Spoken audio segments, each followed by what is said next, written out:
Hello, and welcome to a brand new campaign run by me with 4 players I met on Roll20. The campaign is Tomb of Annihilation, a 5th edition Dungeons & Dragons adventure set in the Forgotten Realms. Our players and I have never played D&D together, and some are playing for the first time. So don't take anything personal if we don't use rules or the books as written. The point of the game is to use the rules as guidelines to create an amazing story with friends, and I think we've done that. We have an Aasimar Warlock, a Triton Wizard, an Aasimar Paladin, and a Dwarven Monk taking on their first quest together against the Death Curse, a powerful curse in the land denying resurrection magic and slowly withering away those who have been resurrected. They will head to Chult, a land of mystery and danger, discover clues, and take on expeditions funded by gold won through quests, arena battles, and looting innovation places. So without spoiling anything, take a seat, remember that the audio and visuals mature and get better, and remember that all heroes have their beginnings, and this is theirs.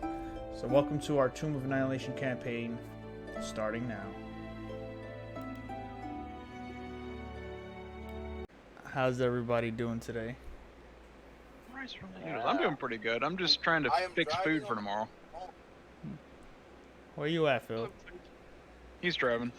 Yeah, he's driving back to his place. Alright, be safe. Take your time. I got it phone, so I'm good. Hey, Phil, while you're driving, we're going to need you to make a deck saving throw. Don't. Do not tempt fate. What's your cause AC? What's your cause AC? Do a perception check. We gotta do a perception check. Yeah. I got some guys. Do I want rice or do I want noodles? I think. I want rice. What's up, brah? Alright, guys. Well. Yep. Anyone got any questions before we jump into it? I think I'm. Why do hot dogs and hot dog buns come in packages of different sizes? Because That is a good question. so you'll buy Different quantities too. So you buy more. Yeah. Yeah. Yeah, I guess.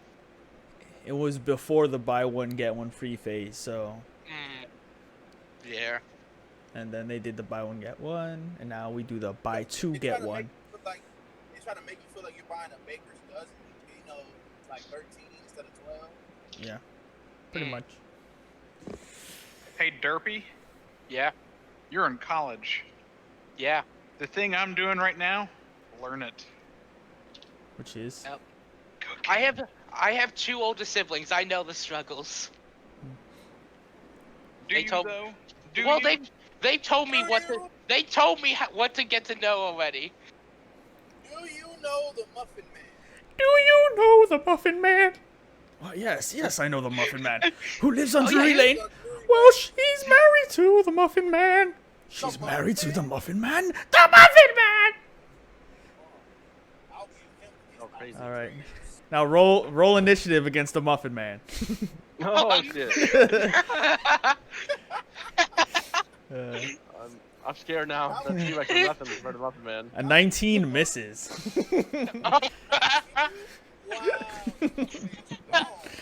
Oh man. No one beats the Muffin Man. No one beats the Muffin Man. You have to find his wife. That's his one weakness. Yeah, that's, Butter.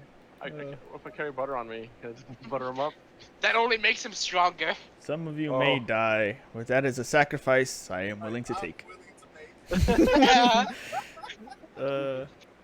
Was that what you were thinking when you had the dinosaur attack Doldir there? Kind of. Yeah, it's a sacrifice I'm willing to make. Look, it's a very dynamic environment, and we're gonna find out today. I think we had a little bit of a slow start and then a bit of a wake up call, and I think we're going to keep pushing through and enjoy the jungle of Chult as God intended, screaming and running all the way Screaming through. and running in fear. Dark Souls rolling past everything. I was gonna roll. Keep rolling everywhere. Yeah. And So, all right. That water temple of Zelda. I gotta get there faster. Yeah. Oh that's yeah. thinking Shadow of Colossus. I'm thinking Yeah. let's an hour journey for an hour climb. Yeah. All right. I ain't gonna lie, Santa Claus is a good game. I ain't gonna lie. Of course. It was a good game. Hey, I love Shadow of Colossus, but I was a will great not game. I will not fucking lie and say it was, replay that Yeah. game today and be like, man, this is boring trying to get to this fucking Yeah. Wait, oh shit, he was the other way. God damn it, I'm going the wrong motherfucker. Yeah. That was 10 minutes away. It's pretty much riding through a barren wasteland for a while, then climbing and stabbing. Yeah, pretty much. All right. Yeah. But when it first came out, the concept was. Oh, when for that sure. first came out, I loved All that right, game. Still. if we're doing this, I gotta ask the question. First video games First video games, It's hard to say. Super Mario. that you can remember. Like, this was my thing. Super Mario on the Super Nintendo. And television, freaking like bowling and all the different television game, boxing and baseball and what else was on the Yeah. television? Yeah. Like there's like a tank game on the television. That was pretty cool. There's a lot. I think the first game I ever played was the original Super Mario on the NES, Yeah, because my dad was playing it. I just walked over and was like, hey, can I give it a try? And so I tried it out. Probably Donkey Kong or Killer Instinct. Yeah. Yeah. Trying to think like strategically, but I feel like Donkey Kong was one of the oldest I Yeah. played. I'm just thinking, like, it's hard to remember what was my first game because I've played so many games, like, back then. It was hard to remember which one was the first one. Mm-hmm. But I remember my very first one was Did Super none of Mario y'all Brothers. play Baldur's Gate? I'm sorry, Phil. Go ahead. Yeah, No, but so not my like. very first game was Super Mario Brothers on Super Oh, okay. I feel like that's probably the truth for most of us. More of the older games. I think Baldur's Gate came out way later, and it's hard to say like, because my first RPG was Knights of the Old Republic. That was my first like what I could say was my first actual video gaming experience, because that was one of the first games I ever beat from beginning to end that had a whole like system to it. So I had played games, but the first time that I can remember where it was like, this is my computer.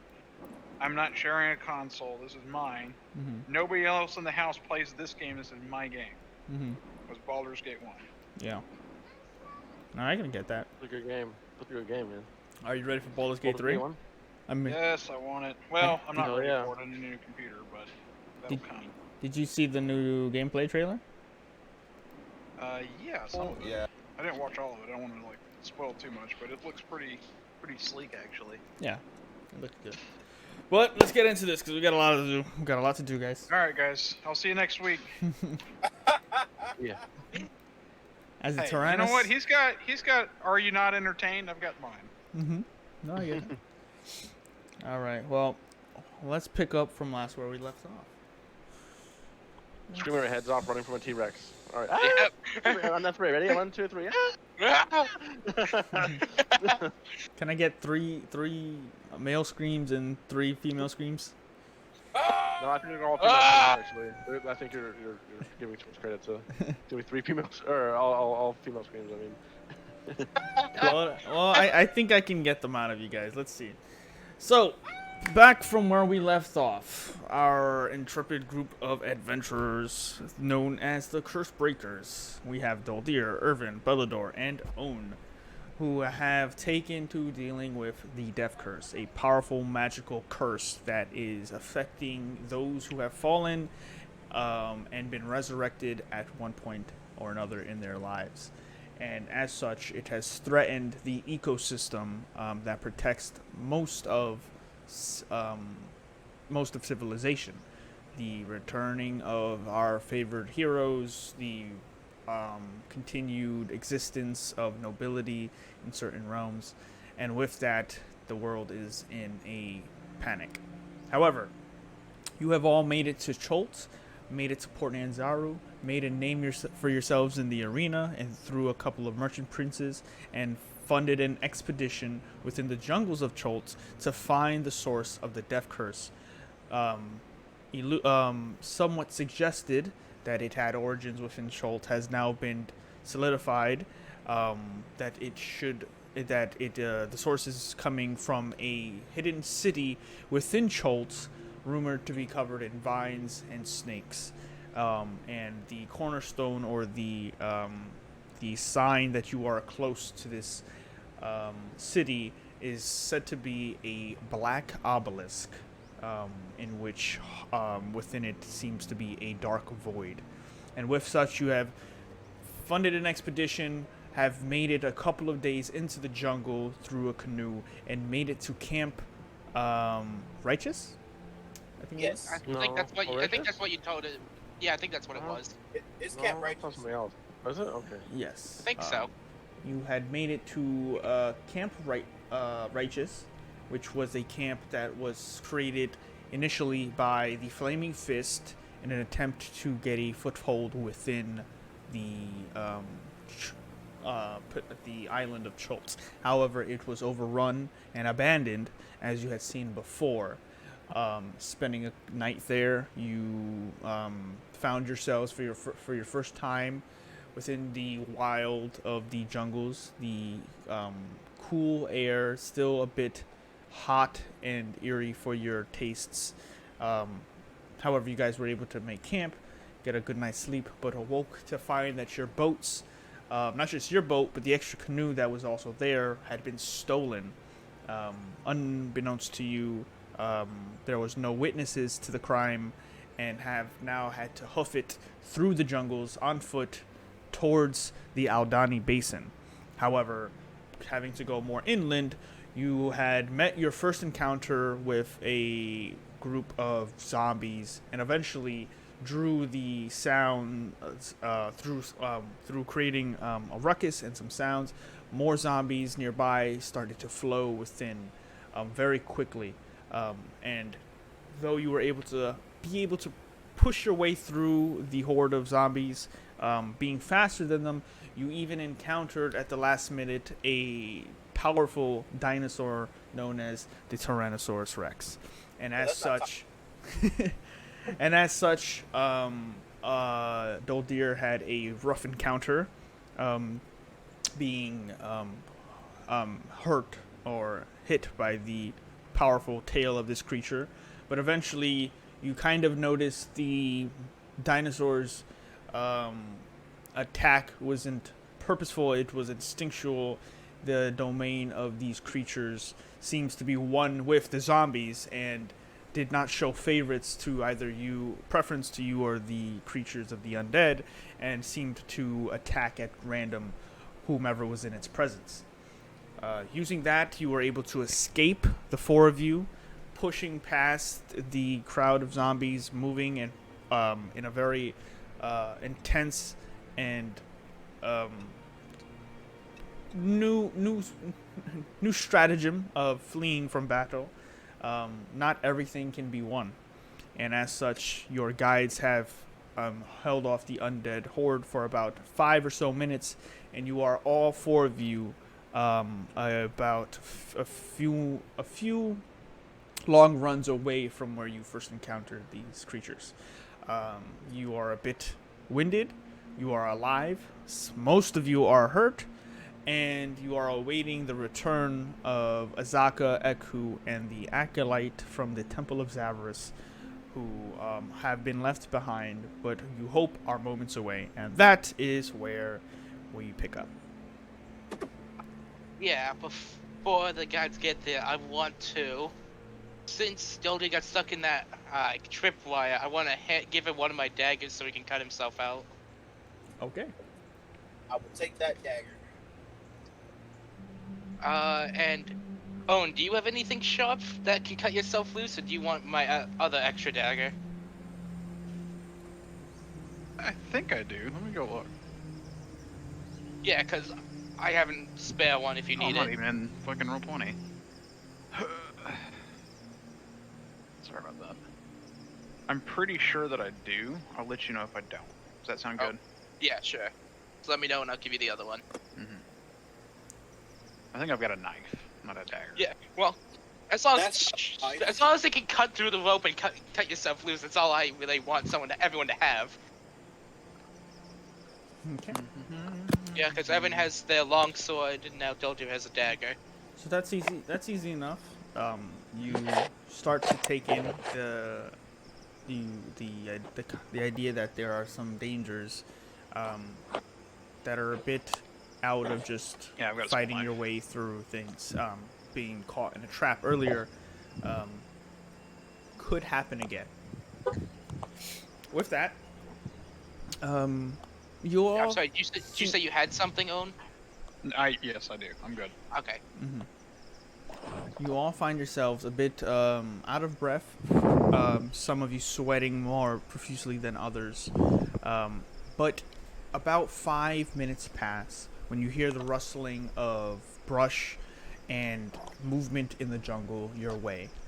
You prepare in case it is more zombies, but eventually Azaka, Eku, and the Acolyte make it through the brush to you, and the Acolyte seems to have a serious wound on her arm, and she seems to be bleeding, holding it a bit extremely out of breath. However, Azaka and Eku immediately start tending to her, turn to the group, and say that we would need a moment. We'll tend to her real quick, and then we will head further south. We need the daylight to on our side if we're going to travel through the jungles.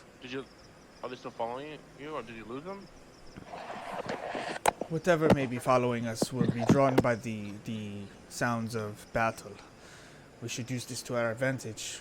However, the sounds may draw more to us. You do hear in the distance the sound of combat still being engaged. You hear the roaring of the creature you heard before, and very spread out and sprinkled throughout your time with one another, you do hear occasional movement in the jungles and moaning of creatures.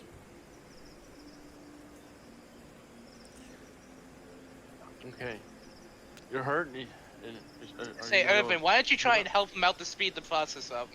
I don't really have any spells left, guys. Oh, I mean, I could use healing hands if that might help. I have that as well, but that's all I have. If you would like to, that would be fine. But I could bandage it for now until we are settled. If you can just make do, then let's do that. Yeah, let's just make it so we can save our abilities in case we run into another horde. Something, yeah. So with time, Eku, the elder Cholton guide, does wrap the wound, and Azaka pulls out a medicine kit, provides what she then explains is something to stop infection, a bit of a salve that she places on it before it's bandaged up to keep it clean. However, that in total takes about 10 minutes as you're all gathered here, and Azaka stands up. Okay, so we're going to have to keep moving south and then turn ourselves west towards the basin, but we are still a long journey away. We should probably try to get some high ground. I believe that's probably best for us. I agree. The best move. Okay, get ready. We're going to move, and we did well, but we should stay on our toes.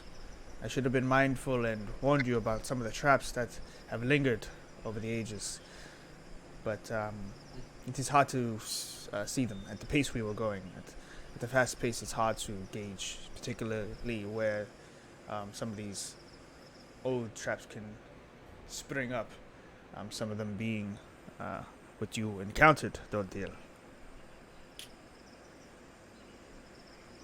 Yeah, take more caution here, I guess.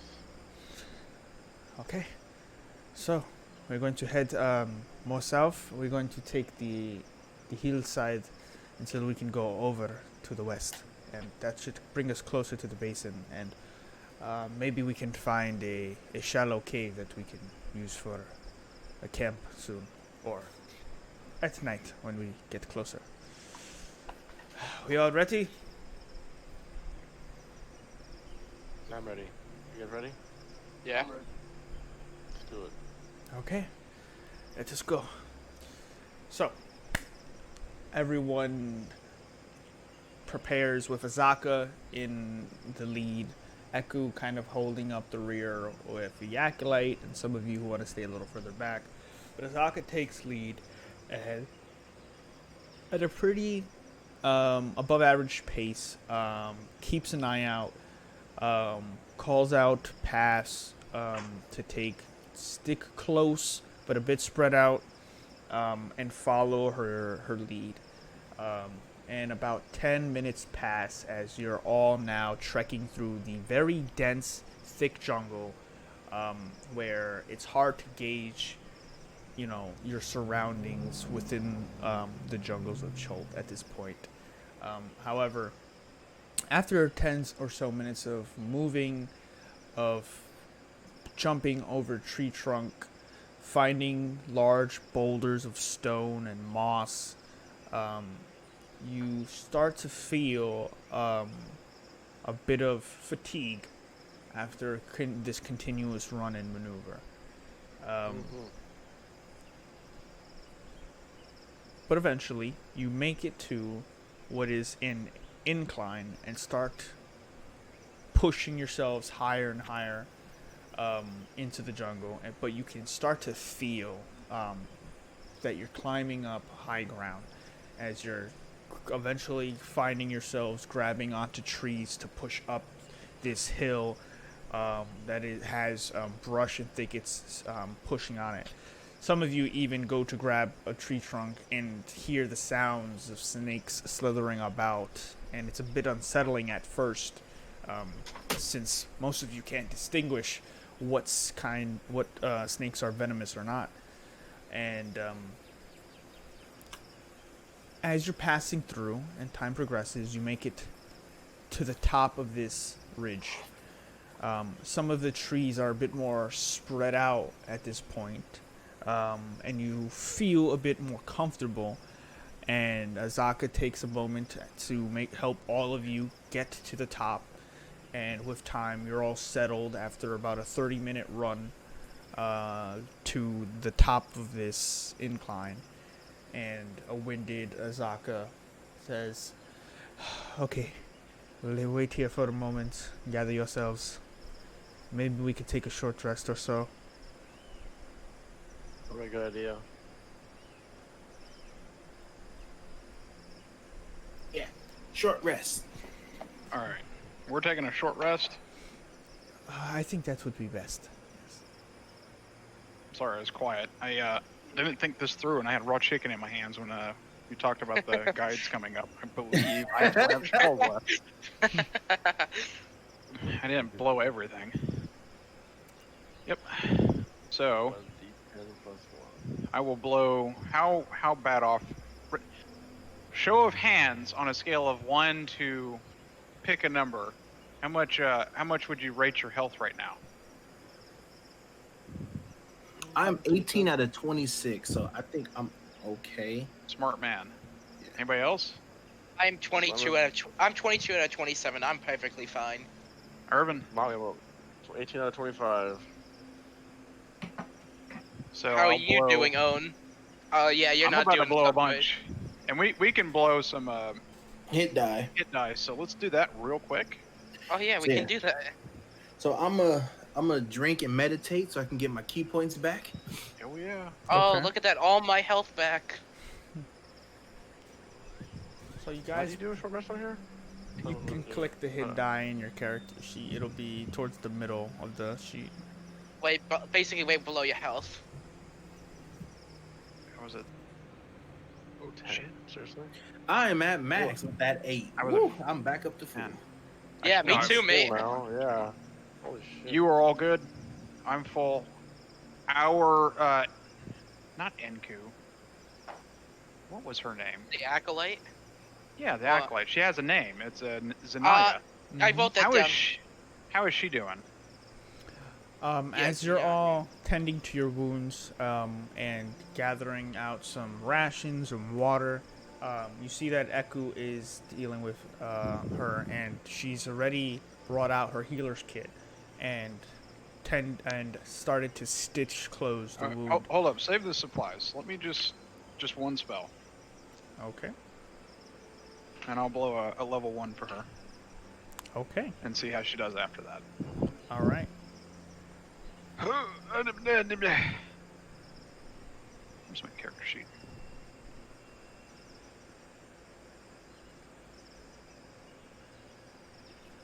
Wow. Nice. I'm assuming she's full now because That's was pretty good.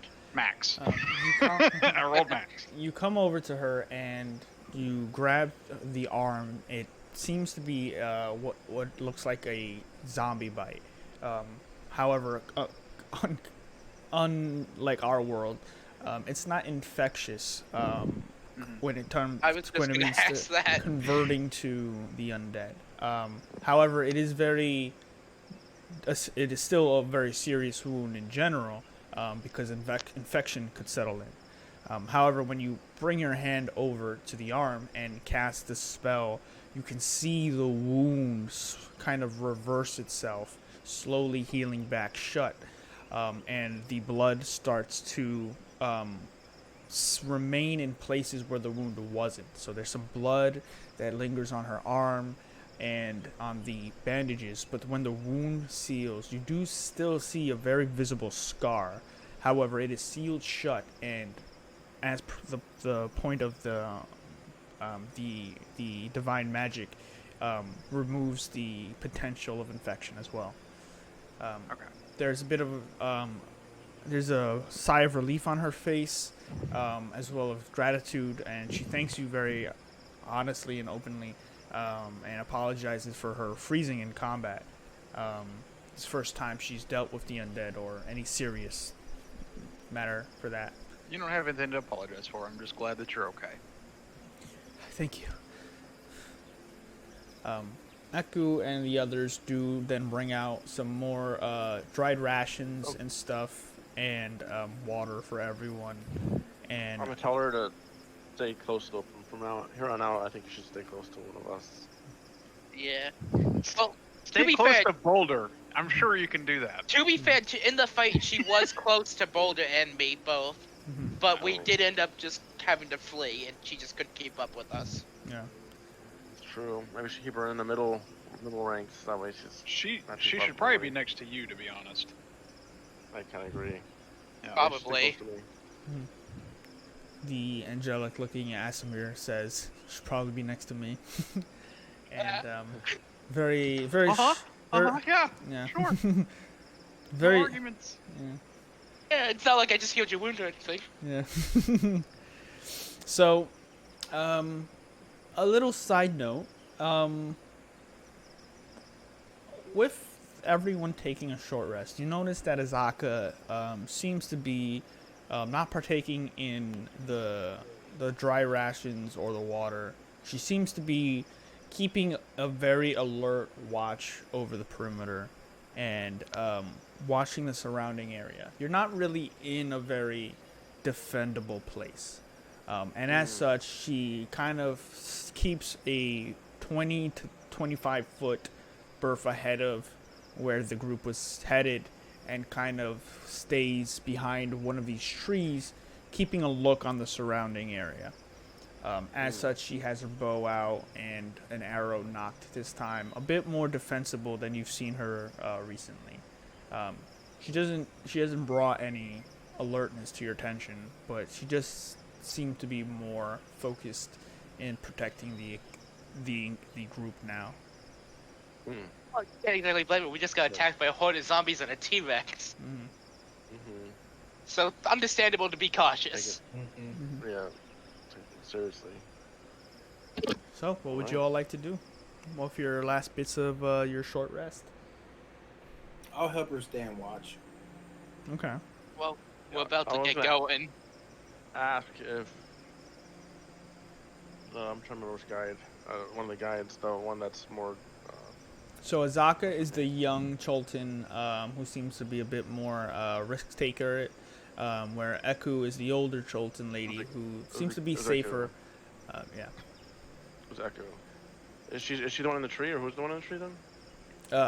Azaka. It's the one with the Azaka, bow that's okay. watching guard. Yeah.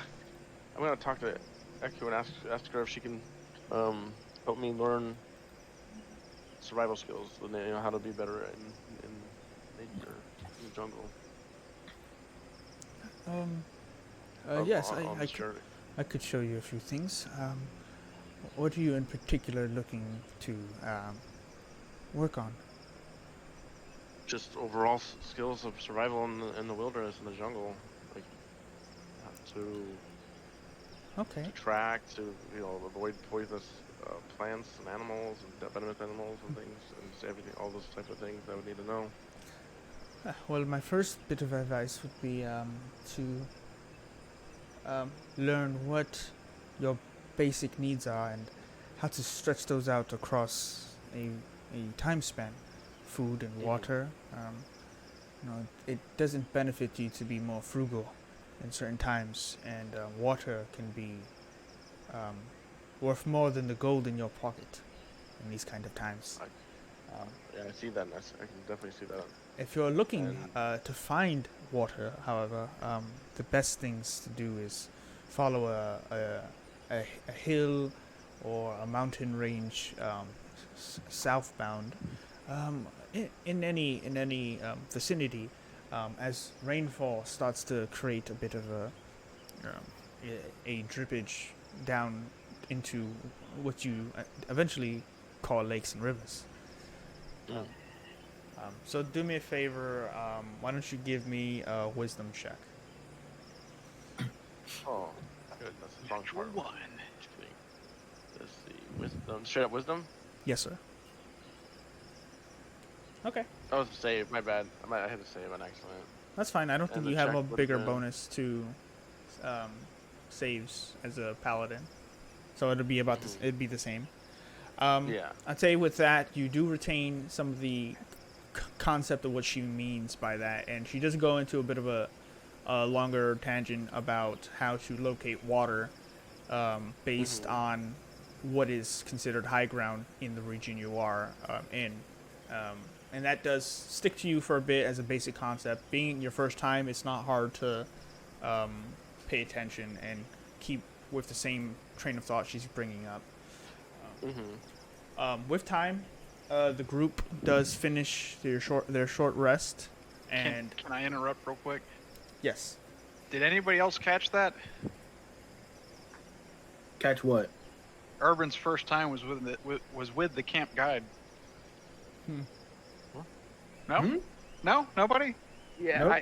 Nope. Okay. Never mind. Never mind. Don't worry about it.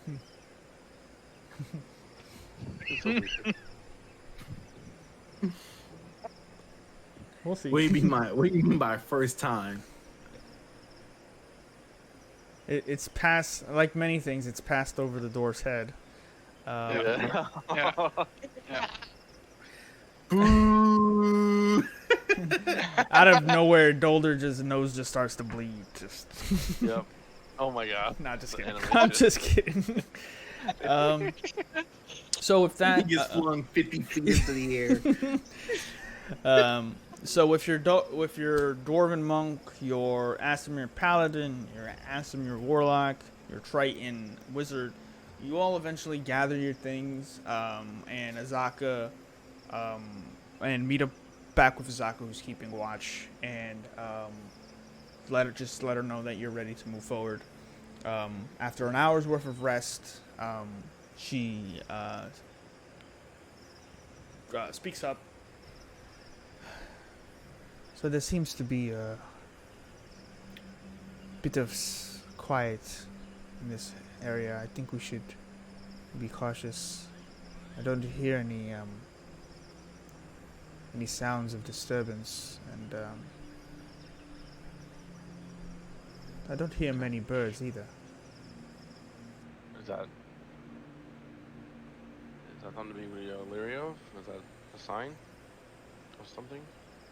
Well, in my experience, there's a harmony to the jungle or any region or environment you're in. To pick apart what is missing from that harmony is important. In this environment, you would expect to hear occasional movement of small or medium creatures and sounds of birds and maybe the occasional slitherings of snakes, and undead moaning. There's less of that here. I would keep my eye wary. I'll keep point. Watch your footing. As such, I'll do what you do. you guys start making your way across this hilltop, and as things are progressing and you guys are seeing more of the dark green and different shades of green and purples and different flowers, you do see bits of mushrooms that kind of coalesce around the bottoms of some of these trees. Some of you may think to ask if those are edible or not, but the time passes and you continue moving forward. Eventually, Azaka slows down her pace, and she gives you a signal of her hand to hold for a moment. And then she eventually slowly backs up a bit. I'm starting to think that we may have run into some of the Batiri. The what? The who? Some of those like goblin-like things that you said might have stolen our boat. Exactly. Oh. I think they're probably watching us. It doesn't have to Can I be start this. looking around? Yeah. And see if I see any?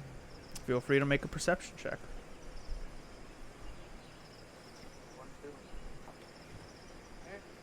Oh.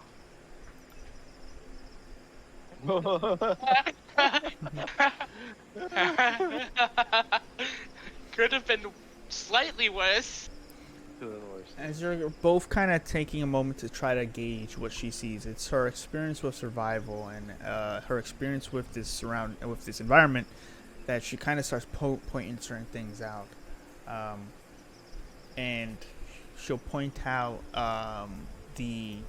that some of the trees seem to have markings of climbing marks on them, and it's hard to gauge what the difference between like a damaged tree trunk is compared to what she's pointing at to you, and she kind of uses a reference tree nearby to show you, and eventually she speaks up again.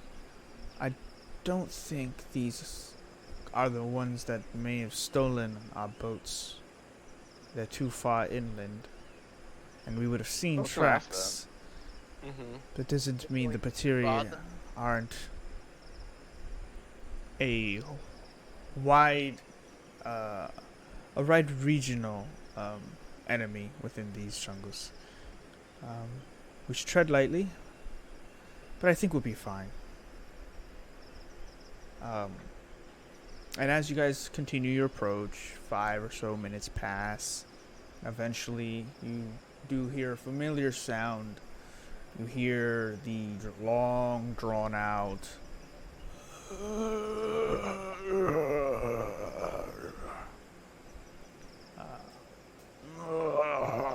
Again.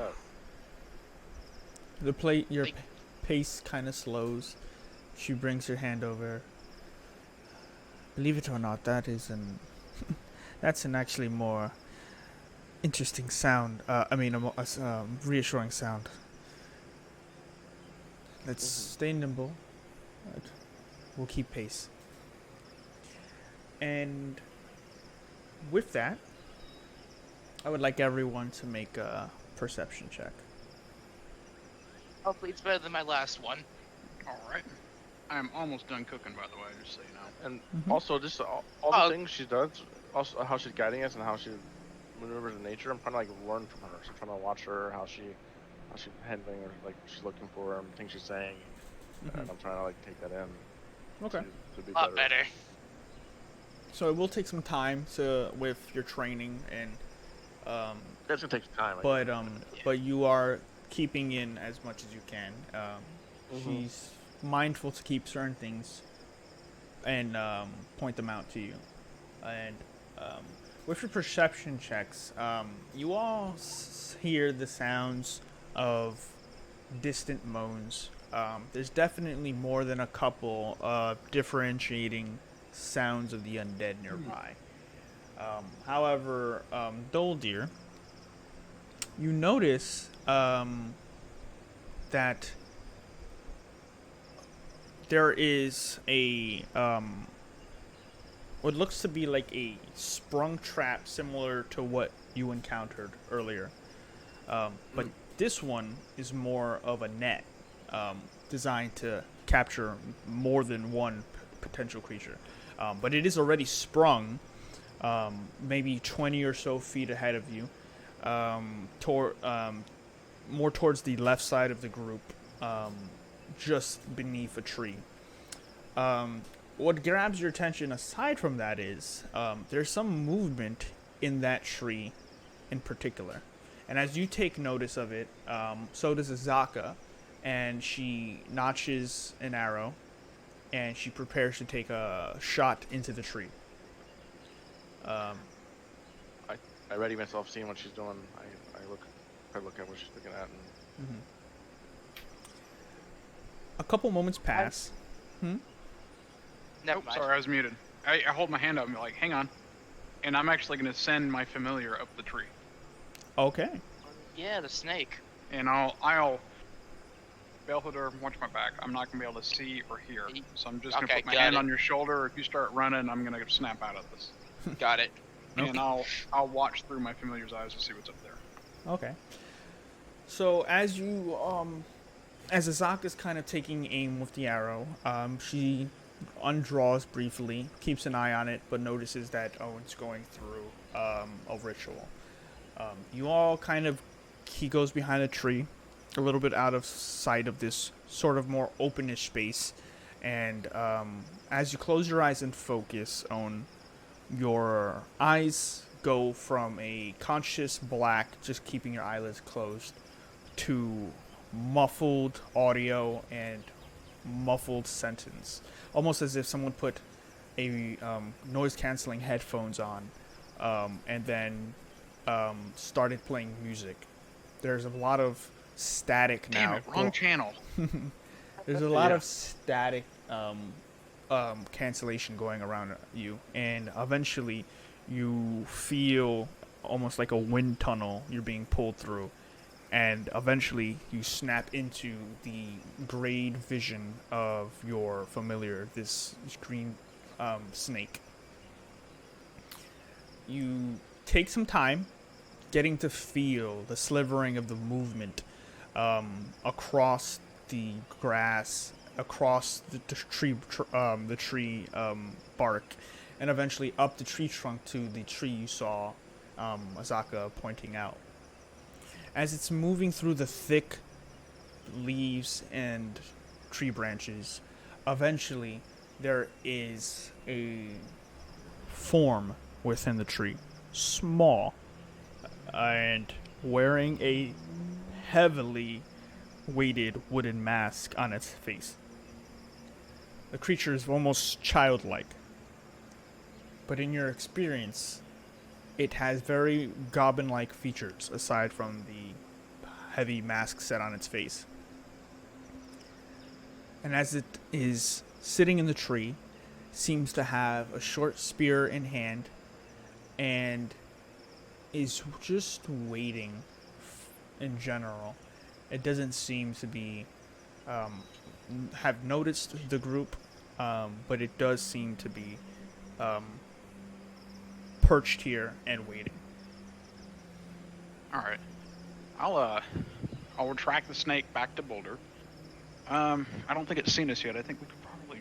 You think we can go past it? It seems to just be waiting for something. And I do recognize it for what it is, right? Do you want me to make a check or anything? No, you do recognize it as a goblin, and what has been described to you as particularly a Batiri goblin, which is these very tribal goblins who decorate themselves in very somewhat Aztec-esque features. Would there be anything else I can glean from the situation with a knowledge check? Is this a non-aggressive tribe by chance, or? From what you gathered earlier and whatever you've brought together, and from what you've asked in passing, the Batiri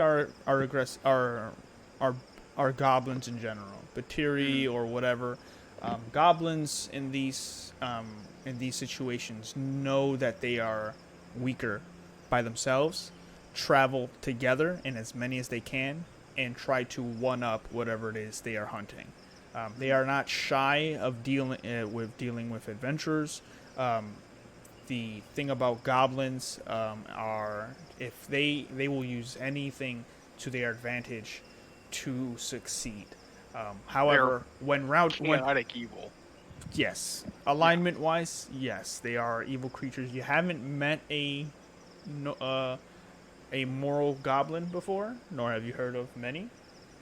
But in particular, frail creatures, when it comes to being overcome, once seeing that they may not be on the winning side, they do tend to flee rather quickly.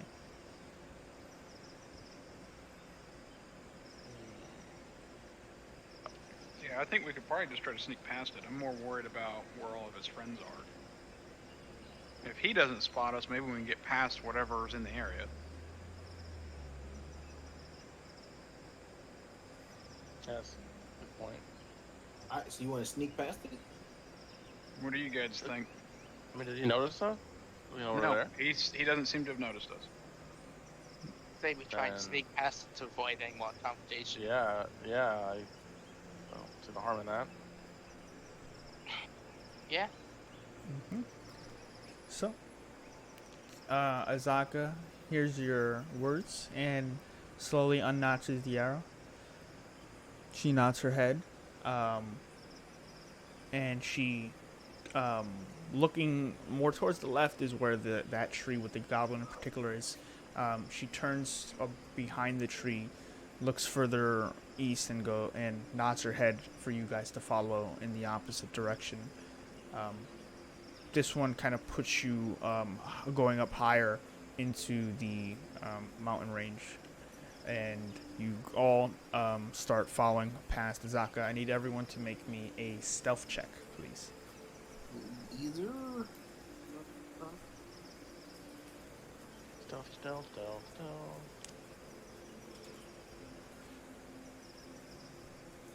Copy me. Well, 2 18s. And 15. Okay. God dang it, Owen. God damn it. You had one job. He's the one guy everyone's like tiptoeing, he steps on like a branch and everyone just turns their head. So as you're all following after Azaka, Irvin, for the first time in a long time, is checking himself for excess sound he may be making with his chainmail, but the elven enchantment seems to be working wonders. You follow Azaka without issue. Doldir stays low to the ground and keeps the line of sight between the tree line and himself with the same attention to detail as he does his drinking career. Belhador and Eku kind of stick together with the Acolyte in the back and move together. It's somewhat Owen who's a bit taking it a little slower, taking some notes down about the Batiri and some of your discoveries. But with time, Owen does catch up at a leisure pace, and this is more of a group exercise, so the group succeeds, you all succeed. But Owen is now definitely at the end of the party. As you guys take another 10 or so minutes, you find yourselves at what looks to be a bit of a higher point. You look back and notice that you can see some of the jungle In the distance, you can see some of the chops of trees, but for the most part, it is still obscured. And the sun does seem to be descending past you. There's a lot more shadows going on, and in certain areas, but there's a sense of coolness now to the air. And I need Azaka stops for a moment and goes, I think there's a cave nearby that we could get to. It's probably about an hour's journey from here. I do recall it was abandoned by some albino dwarves. It might be a good place for us to hold up for the night and take stock of where we want to move forward.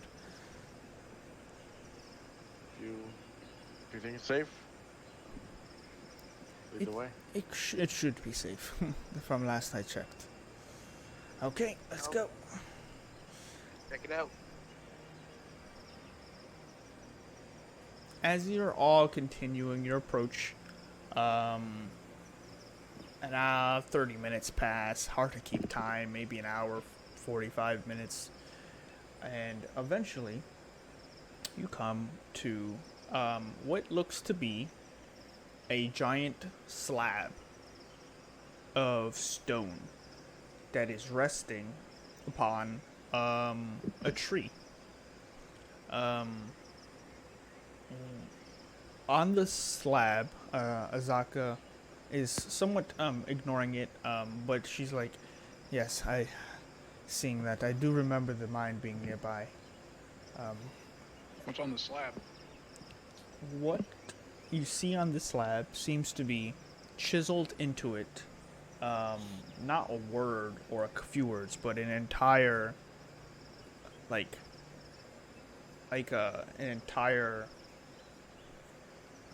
set of language, maybe sentences or paragraph. Something was written on this, and it covers almost the entirety of this maybe 8 by 8 foot stone that has been flattened and chiseled in these words. What languages does everyone know? I speak Primordial, Giant, and Common. Mm-hmm. I speak Common, Dwarvish, and that's it. I speak Celestial, Elvish, and Sylvan. And Common, of course. Okay. No, we just haven't understood what you've been saying this whole time. Yeah. He's just been speaking. Sometimes He's it's just like- been speaking it's Celestial the entire time. Yeah, he's just been speaking Yeah. Celestial. I'm the only other one that can speak it. So none of you get it. None of you look at it. But however, after taking a quick sip of his flask and realizing it's almost on empty, Doldir looks over and sees a stone slab, and it is in Dwarvish. Oh. Owen's just like starting to pull out like ritual components, staring at the slab excitedly. Why don't you, Oh boy, oh boy. Doldir, why don't you give me an intelligence check with advantage? Intelligence. With advantage. Where is intelligence?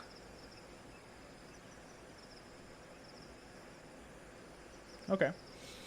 It seems to be, from what you gather, either a broken form of Dwarvish or some sort of poor translation. It's hard to gauge. You know Dwarvish, you spoke it your entire life, but it doesn't seem to make much sense in the concept of what you've learned as proper punctuation, grammar. It could be the ravings of a madman. It's hard to tell. Gotcha. Are you casting comprehend languages, Owen? Ritually, so it takes 11 minutes. Okay. Or So- no, 10 minutes in a round. Yeah. So it takes some time, but as you eventually finish casting it, it is Dwarvish. However, it seems to have a strong dialect attached to it, where this could be an offshoot of either Hill Dwarves, or a different sect of dwarven culture you've never encountered before. But you can give me an intelligence check as well. Okay, I roll a 20. I'm blowing a portent. Are you using portent? Yeah, it's a 20. Don't you have a 16 and a 15 from last? I have a 16 and a 17. I'm using the 17 plus 3. Unless I get proficiency too. Okay, that's fine. So use your portent to get it. So this seems to be the a tale or a sort of what's the like a story about a set of dwarves who, after leaving a long technologically advanced dwarven culture, once heavily using stone, mining, smelting, blacksmithing, they were sent out and exiled, and at the end of their journey of being exiled, they were given an opportunity to become their own civilization. However, they were supposed to give an offering back in exchange for this, and entered the contract without doing so, and as such have been trying to bring an offering worthy of gaining what they were once promised. It's very vague. It's hard to understand what the contract might have been about, the agreement, why these dwarves were not told what the offering was supposed to be. It seems very uncertain, but that is as much as you glean from the stone. All right. Yeah, I share the story with the party. Okay. So what do you all do?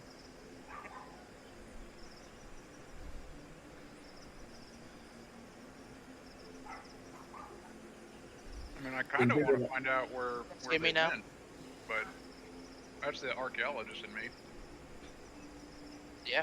Are we going in that direction? You are headed to what she did describe as an abandoned cave / mine. That's probably related to this slab. Are there any other knowledge checks I can roll for you on that? I don't want to hold you up all day.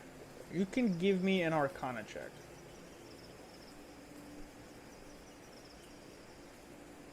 I'm trying to think if I want to use the portent. I really want it.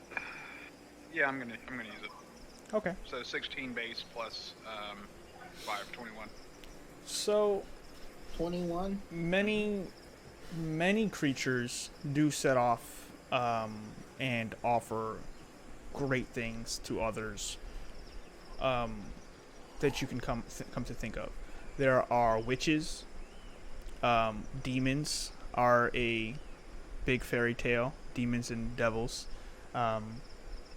But to enter a contract or an agreement for gain, either arcane or magical or even divine, falls between the realm of some sort of fate or creature that can bend fate.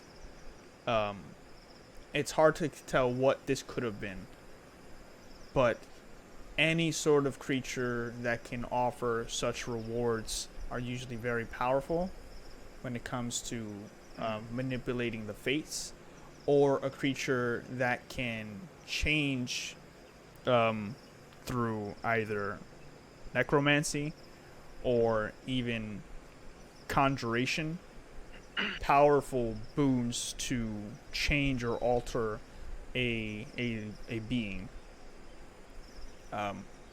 It's hard to gauge without this much information, but whatever sort of agreement, real or fake, an entity would have to be something capable of tampering with fates or arcane multiplanar travel.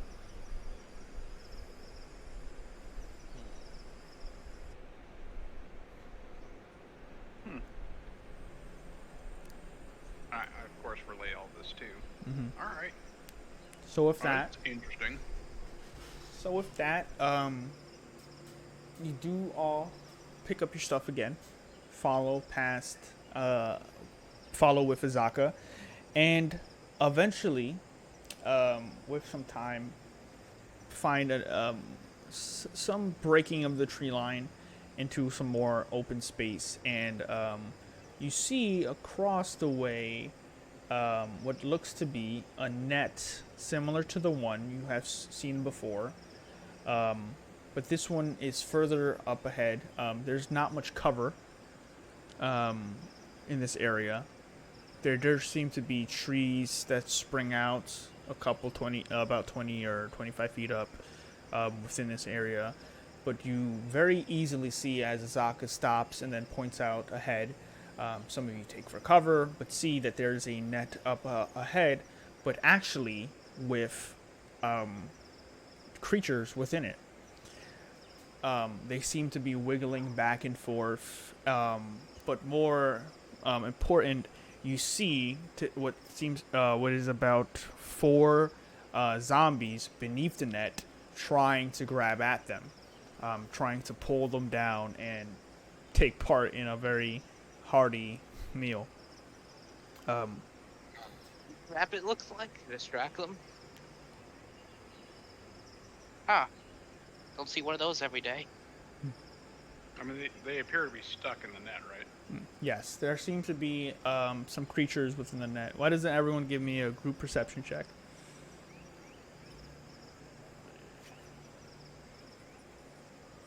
I'm so good at this. Yeah, I'm getting such high perception rolls today. Older. Sorry. +5 and you still. So +5 perception? Yeah.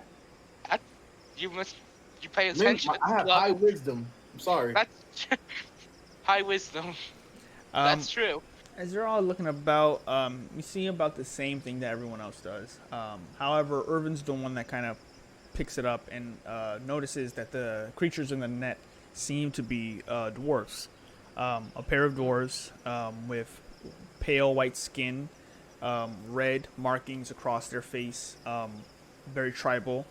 And Azaka does call out after you take note that they are albino dwarves of Cholt, and very similar to Doldir in when it comes to just physical appearance, but do seem to be less built, less tan, more soft skinned, but a very powdery white texture to their skin.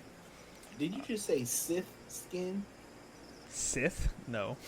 Oh, okay. I was about to say. like Star Wars Sith? Yeah, just like Darth Maul comes out of nowhere. Yeah. You see a couple of cosplayers stuck in a net and decide it's best to just use them as bait. But yeah. So you come up about this. They're probably maybe 60 to 80 feet ahead of you. I was about to say, I thought you were about to say there's 60, about 80 of them. Oh, Lord. No, 60 to about 80 feet ahead of you in this net circling above this tree. And as such, Azaka whispers to the back, "We could still just go around them and sneak past and head to the cave. If the door, if the dwarves are captured, it bodes well that maybe the camp will be cleared out. Hopefully." What is that? Playing that music. That's Ice Cream Truck, sorry. Oh, okay. It sounds like it was someone that you just like pulled out a recorder or something. Yo, Uh, I'm gonna get some ice cream. Random So, encounter yeah, that'd be rolled. ice cream truck for the zombies. Duh. The Muffin Man appears in the fog of war with an ice cream truck and We're like goes, the ice cream man "It's appears. twisted metal time," and then pulls his mask off and it's Sweet Tooth. So yeah, I was gonna say, you guys want to help these guys? Just leave them. Wait, are they trapped? Are they trapped? Yes, sir. The dwarves are trapped in the net, and the zombies are trying to get them out of the net to eat them. Can't believe that. We probably shouldn't. What do you say? I don't get a time out hearing Phil. Like I have that RTX voice cut out whatever you guys are hearing. Yeah. I'm just kind of sensitive to like high pitched sounds. Oh. So what would you guys like to do? Do you guys want to save them, or I just want to keep pushing Like on? I want to help the dwarves. Yeah, let's help them. I can't. That's 4 fewer zombies that we have to worry about. True. Yeah, let's go. Let's help the dwarves. We're gonna help the dwarfs. I think we could probably do it from back here. I mean, just be quiet about it. Use the bows. Maybe not any magic. Yeah, I was gonna say.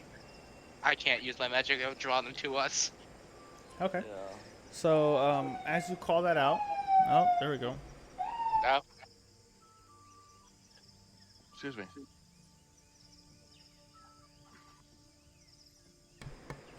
Anyway, so you all decide that you're gonna help the dwarves.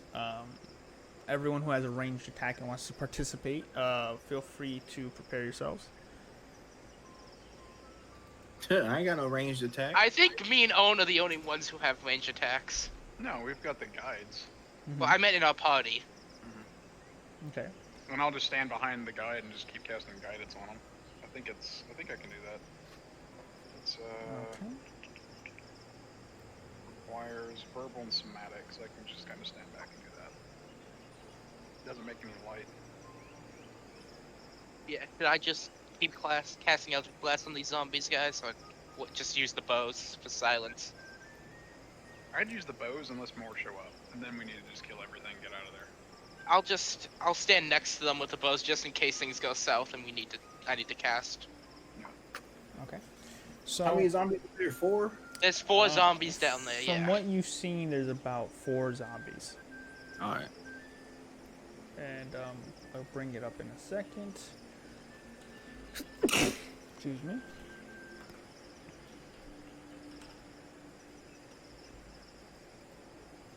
So what we have here.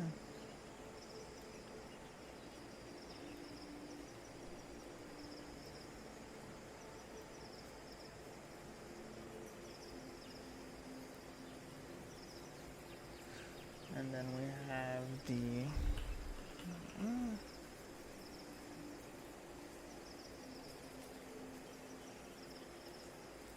put them like this.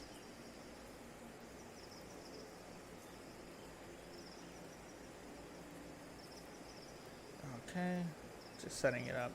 They are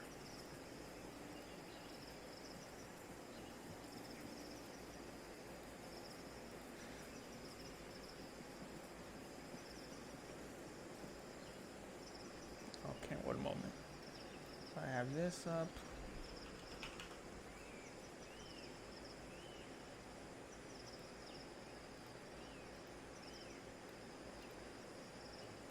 And I have just grabbing some things. Okay. So what I'm gonna do is I'm gonna put you all on the map in a moment here.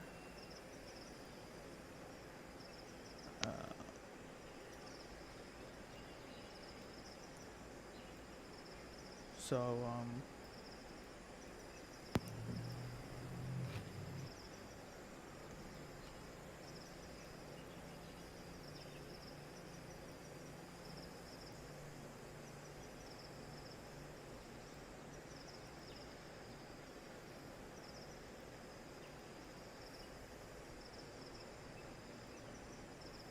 alright, sorry for the delay. Just getting the map ready. Alright, so I'm gonna move you guys over to the map now.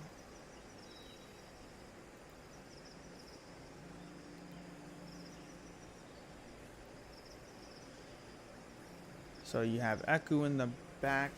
You have Azaka in the front of you. You should be able to see. Where's the acolyte?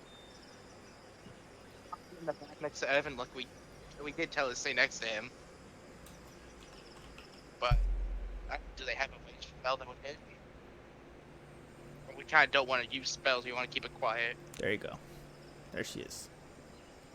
Okay.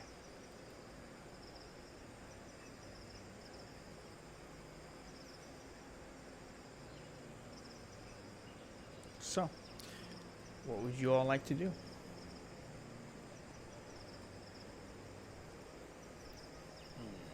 So, where you should be seeing stuck in the tree is over here, hanging in a net, a set of a couple of albino dwarves, as well as 4 zombies beneath the tree, reaching up, growling and snarling up at them.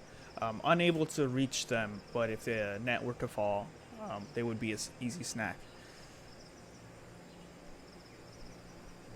Do you think, I'm a whisperer, do you guys think fighting will draw more of them in though? We're loud about it, we will. That's why I'm not gonna use my blast, because it'll make noise and probably attract more. That's why we're gonna give the bow silence. Okay. Let's try this. We probably need a plan B if shit goes south. Well, if we have a plan B, I'm gonna start casting Eldritch Blast on these fools. Mm-hmm. Okay.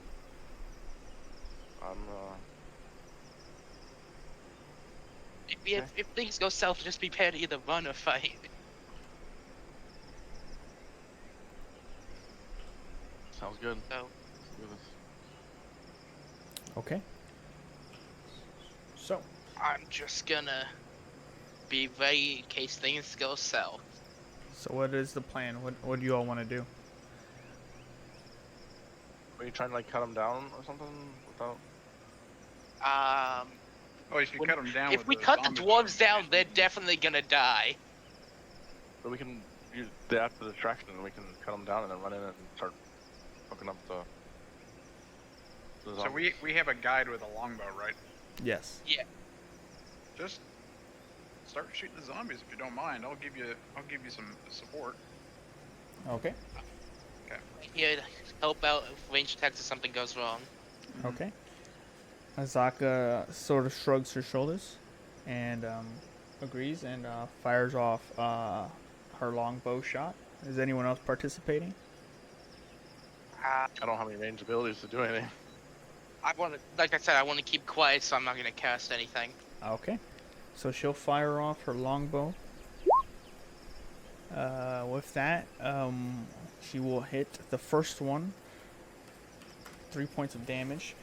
She'll easily knock an arrow, take aim, and as they are distracted, fire off an arrow into the side of one of the zombies. It seems unaware of the context of it, and just continues chugging along, trying to grab at the albino dwarves in the net. As that happens, she knocks another arrow and fires off a second shot. 15 will hit. This one actually hits the same zombie, this time through the mouth. And as the arrow kind of goes through one cheek, it kind of doesn't come out smoothly on the other side and gets caught and taut within the jaw of the zombie. And a continuous growl kind of gets choked up, spit, saliva, and grime. As that happens, you start to hear the sound of what may sound like wood clackling, almost like a wind chime. It sounds like a ka-ting, ka-ting, ka-ting, ka-ting, ka-ting, almost as if wood is being slapped against wood. And as you're all starting to hear this, Azaka slowly lowers her arrow since you're all somewhat in the open. And eventually you hear the groaning from the zombies start to rise in volume. The soft groans start to heavily rise with the sound of whatever this sound is coming from. And it seems to be coming from an assortment of areas, but eventually you hear more groaning and groans. And Masaka speaks up. So that's new. Oh shit. I think I know what this is. We need to get the zombies killed and the dwarves out now. Okay. Go full on attacking. I can. If we need to do it like now, like right now, Yeah, like and- right right now. And with All that, right. Time for Plan B. an arrow I cast. is shot right ahead of the group, and you hear the sound of wood kind of picking up a tink tink tink tink tink tink tink tink tink, and the arrow snaps into the ground in front of you.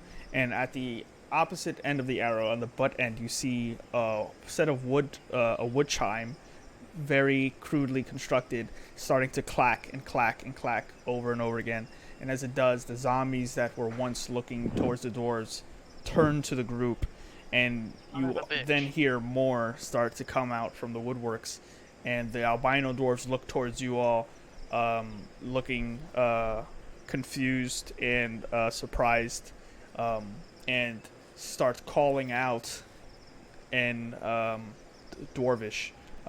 But their words seem to be getting drowned out by the sounds of the wood chimes, the zombie growls, and with that, I think we're all gonna have to click on our tokens. Can I cast real quick? I was gonna cast some before you said that. What would you wanted to cast? I was gonna cast my Radiant Soul. Your where I what? sprout my wings. Radiant Soul. So, Radiant Soul, your racial ability. Okay. He Yeah, wants my to racial fly. Yep. I would say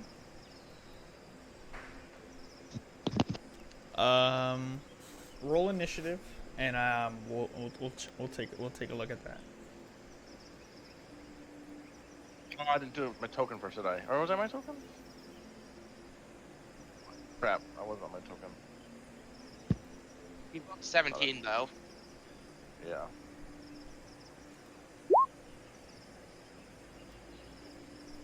Sorry about that, mate. It's all good.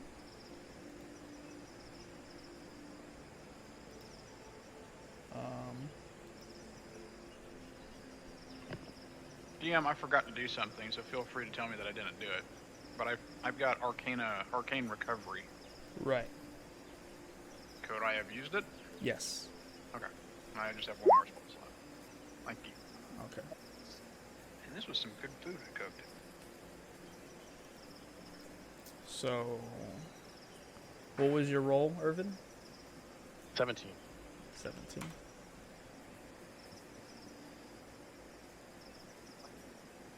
Zombies than the other half. Okay. So, I would say as everything is about to happen, Irvin, you do cast and sprout your angelic Asimir wings before the encounter starts. I will give you that. However, we are going to start at the top of the round. And with that being said,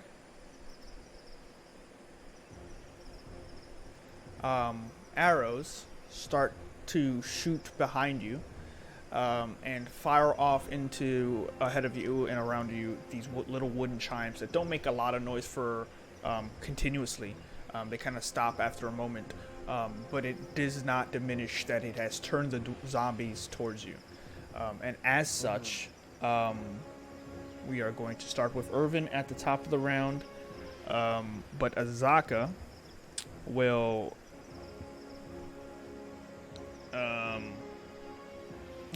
fire her arrow first before you.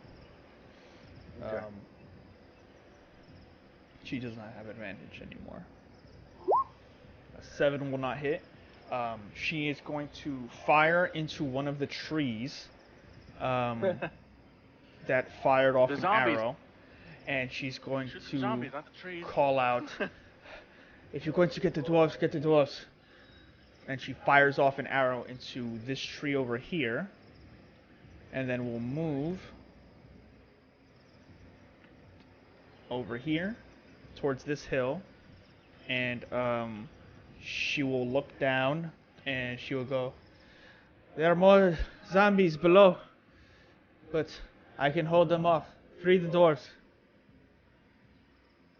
And it is your turn, Irvin. So, do I know where the more other zombies are coming from? Like the south of us? Or this one? She called out that below her, to the south of her, there are more South, zombies. yeah. So, if I move, let's see here.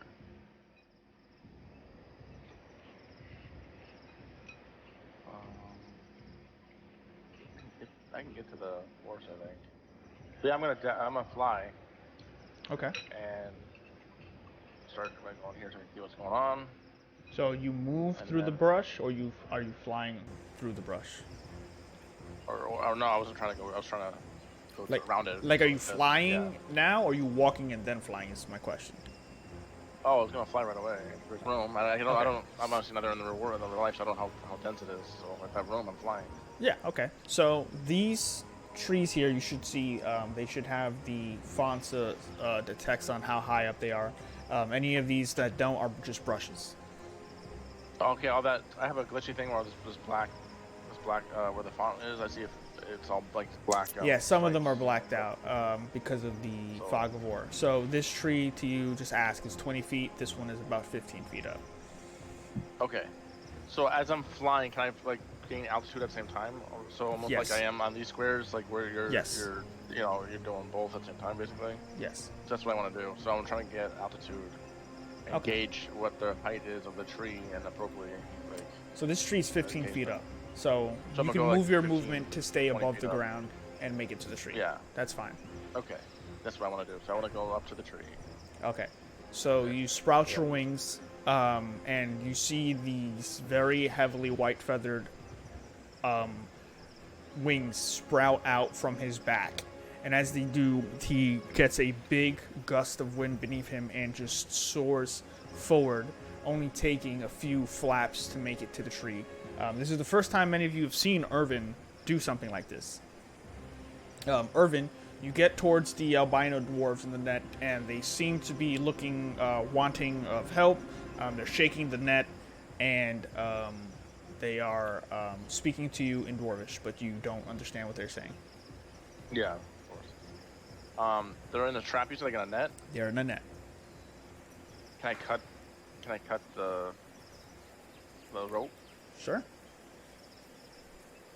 So I want to cut the rope and then try to like help them, like ease it all down, or help them out, or whatever.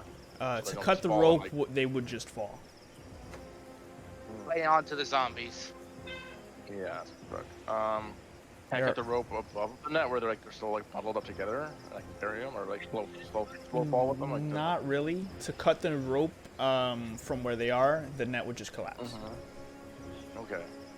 I don't know how. I can't think of any better. So I'm gonna start cutting the rope. You want to cut into the net, or do you want to cut the rope? Whatever makes them so they don't fall right away. If you're trying to cut into the net to free them, they would still be Yeah. hovering above the zombies. Is I assume what you want to do. Yes, just- that's what I want to do. Okay. I'm trying not to tell you what to do. I want you to tell No, me I- what you. All right, no, that's fine. Sure, I'm just. Okay. So, you use your action to bring out your sword, and you start to cut into the net. You do cut a sizable opening for one of the dwarves to come out, and he looks, and the net starts to untangle, and he looks down, and they start to kind of push each other and hold the net at bay, but the net is free now, so that would be your action. Yeah, I get that. Okay. So with that, it is Dolder's move. What would you like to do? If I dashed, I would use my action right and not my bonus action. Yes. Unless you have a feat As that a lets monk? you. Yeah. Or if my monks have an ability, maybe. I don't know how that works with the key point or something. I don't know. Yes, they do. I think I just sent you something I didn't mean to. Sorry.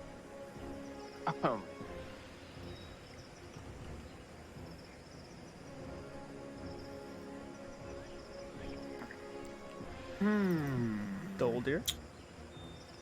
Yeah. Well, yeah, I was just reading. Yeah, It's so I'm the just zombie's turn next, followed by Belhador. Be ready. 10, 15, 20, 25, 30, 30. Stop 1 moment. As you get here, Mhm. and start pushing past the brush, you get your foot grabbed by an undead within the brush. Ah! Yo. You start running past, trying to get to your kin, and a dark foot hand grabs your foot, and then from beneath you hear a. It's going to try to grapple you. Strength save.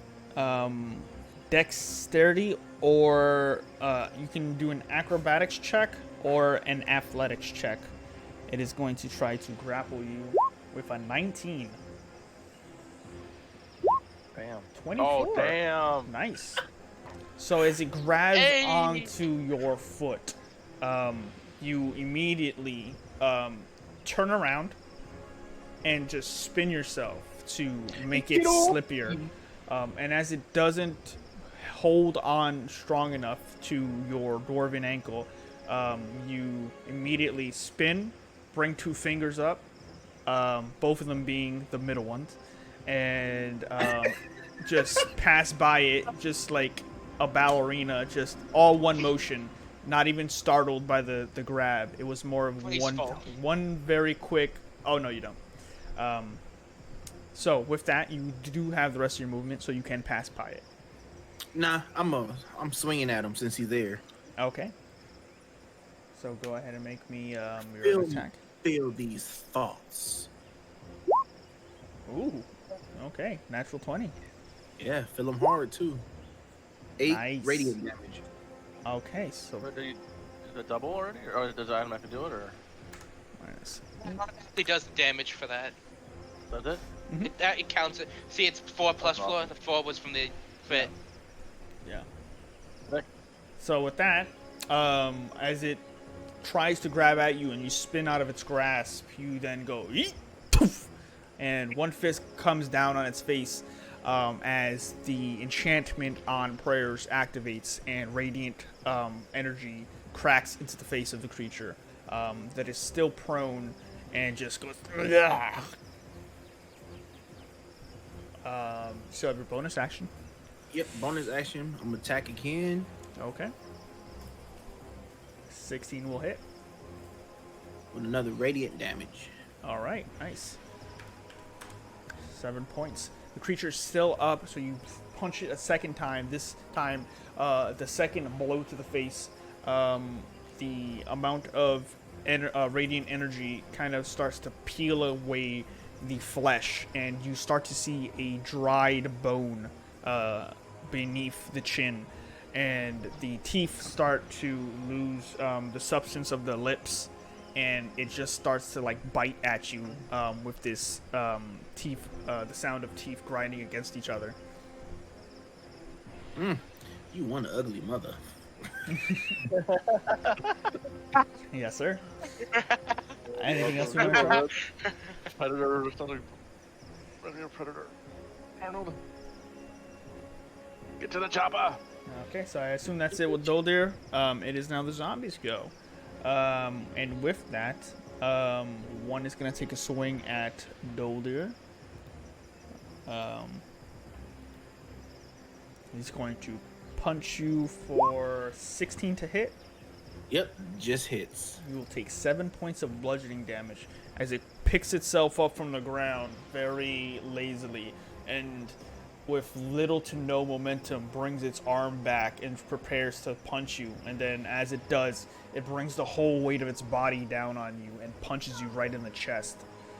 The other 4 zombies start to act very wild, and 2 of them go 1, 2, 3, 4. 1, 2, 3, 4. The other 2 stay and hold their actions to try to swipe at you. But the other 2 zombies, actually, one is gonna. Are they're smart? They're gonna flank? They don't have that much. Well, they wouldn't run past Flanking him. position. Either way, they have flanked on him. But now That's one true. is gonna attack for 19 to hit. Yep, that hits. That will be 6 more bludgeoning damage as the zombies now grab at you from the side as you're kind of surrounded. And the second one will be a 14 to hit. Miss. So you get punched and you turn around and you get punched in the back. This time the third punch from another zombie comes up and you grab the hand with your right arm and prepare to push it right off of you. But it grabs onto your clothes and it's holding on for dear life. With that, other zombies start to find their way up towards Azaka, and she starts kicking them down this ridge to the south of you all. But one is going to take a swipe at her. That only one gets an attack. An 8 will miss. However, you hear sounds as and look around to your surrounding areas and see that there are some more zombies starting to walk and leisurely come over. But they're slow, and you may have a couple of rounds before they have been drawn directly towards you. But with that, man. it is Bellador's turn. So, that's as far as I can literally go. Okay. Quick question. Either one of these the 2 that were hit beforehand by a bow? It's hard to tell in the moment. What's your passive perception? It's a 9. It's really hard to tell. They all seem to be worn out and wounded at one point or another.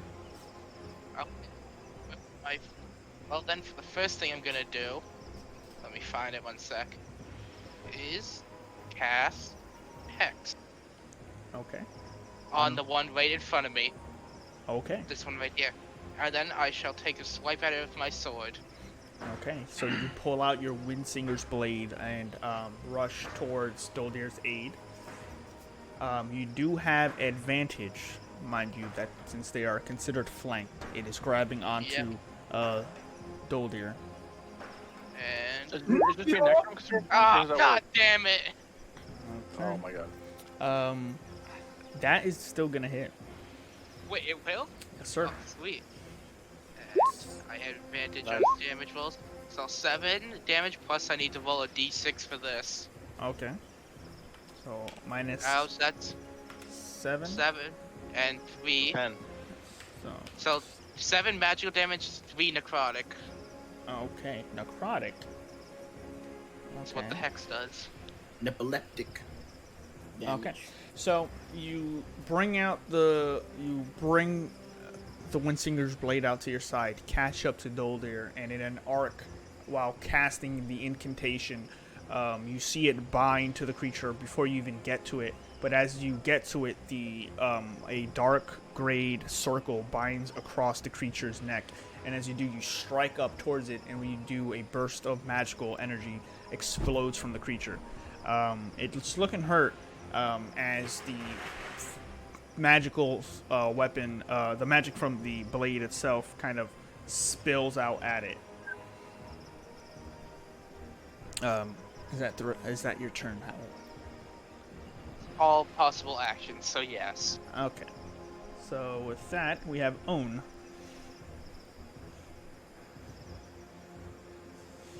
Own, what would you like to do?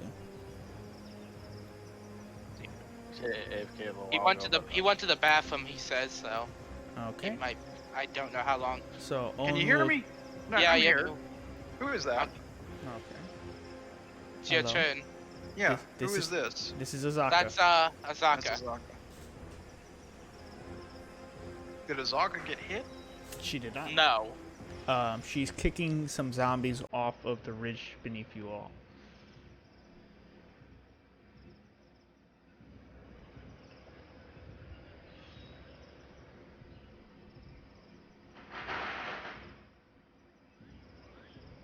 What's this music sound familiar? Hmm? This music sounds super familiar.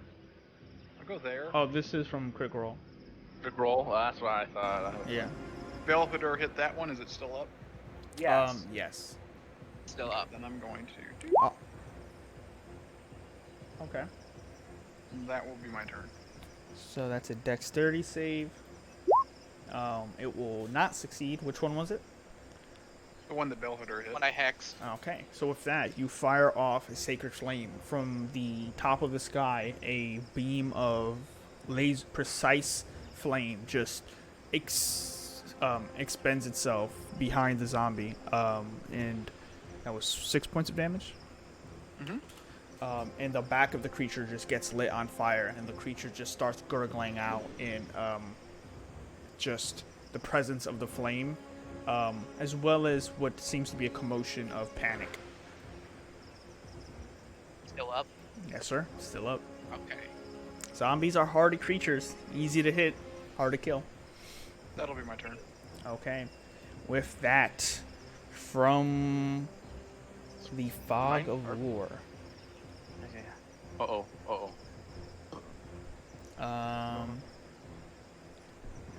One Don't ruin it, don't towards need Bellador. Wait, what? 11 to hit. That's not. Okay. A second towards Irvin. An 18 to hit. Oh, it has to speak up. 19 is my AC, so nope. Okay. So, firing off from somewhere in the fog of war, somewhere you can't really see immediately, a couple of arrows come towards Bellador and Irvin.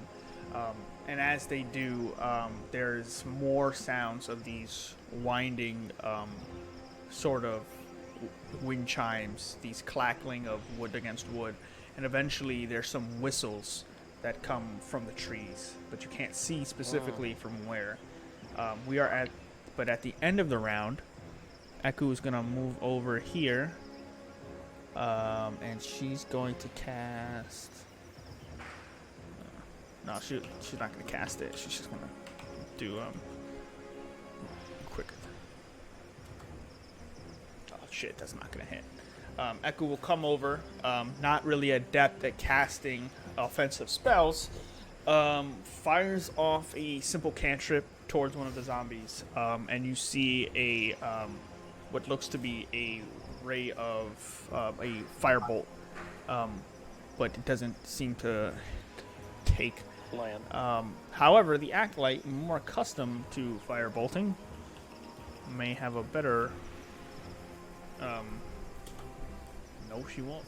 She will. That will just hit. So let's see. 5. Okay. So the one below the zombie at the bush is going to take 5 points of fire damage, as 2 firebolts come. One from Eku, your elder Cholton guide, but then the acolyte will come out and fire off her own firebolt, and this one will actually hit the zombie in the back, set it on fire, and it is looking very wounded, ready to go. But with that, that will be the end of the round. We are at the top again. Irvin, it's your go. Followed by Doldir. What would you like to do?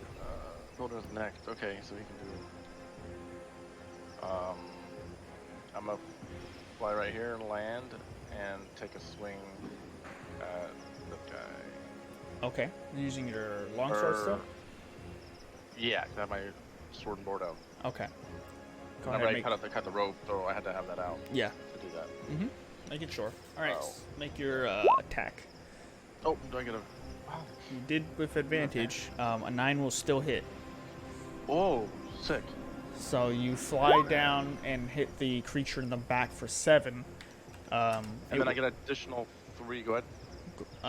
No, I was just gonna say you hit it for 7. We'll get an additional And 3. then Radiant Soul, the whole thing with that whole Radiant Soul with my wings. Also, when I do damage, I do radiant damage equal to my level.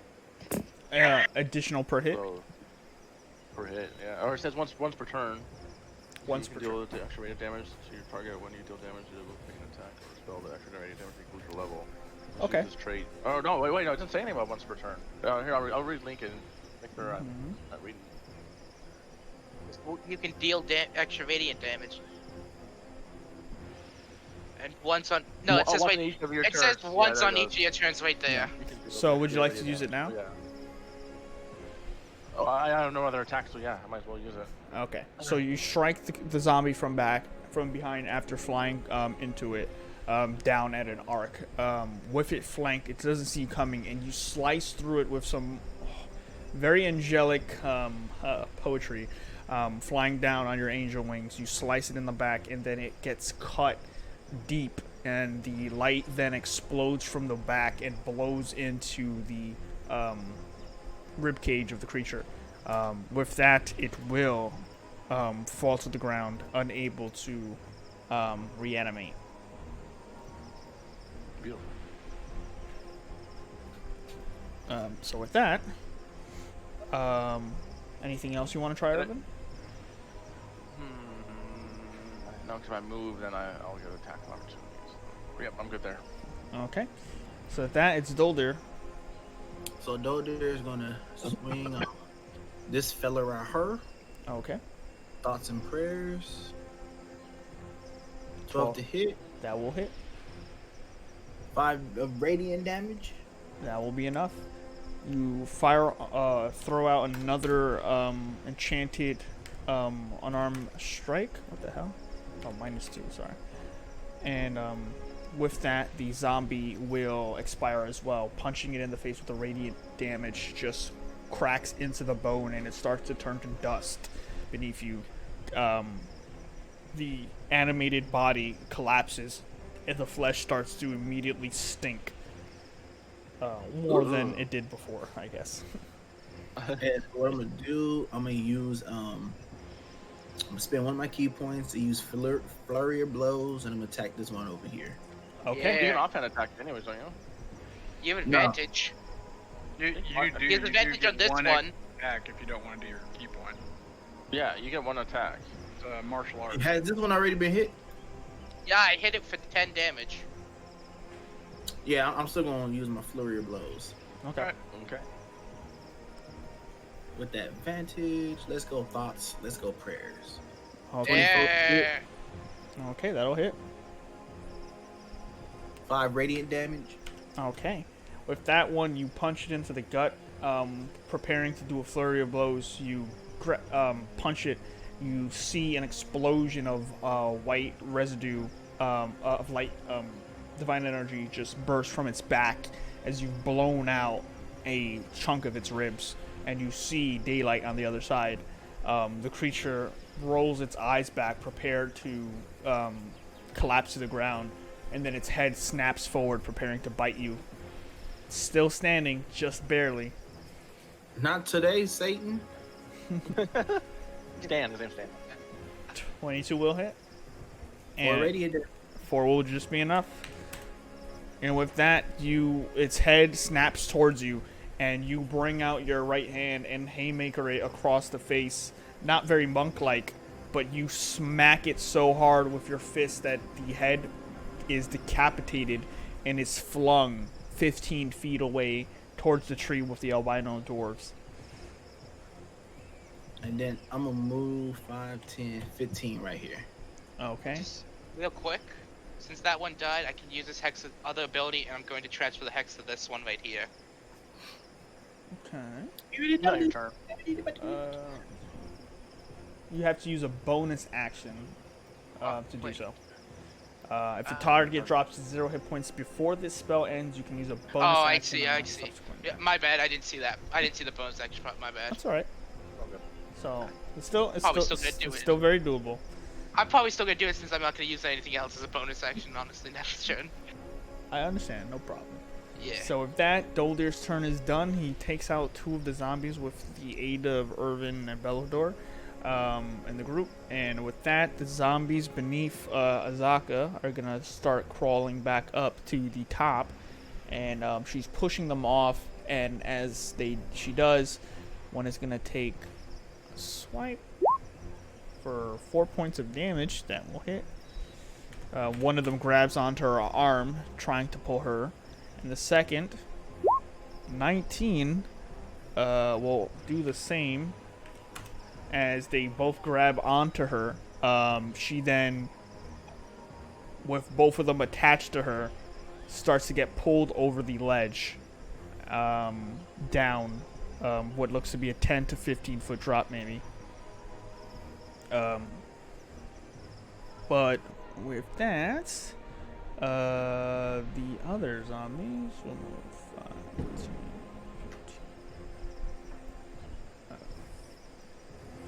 5, 10, 15. Okay. And yeah, that will be their turn. So now we have Bellador followed by Own.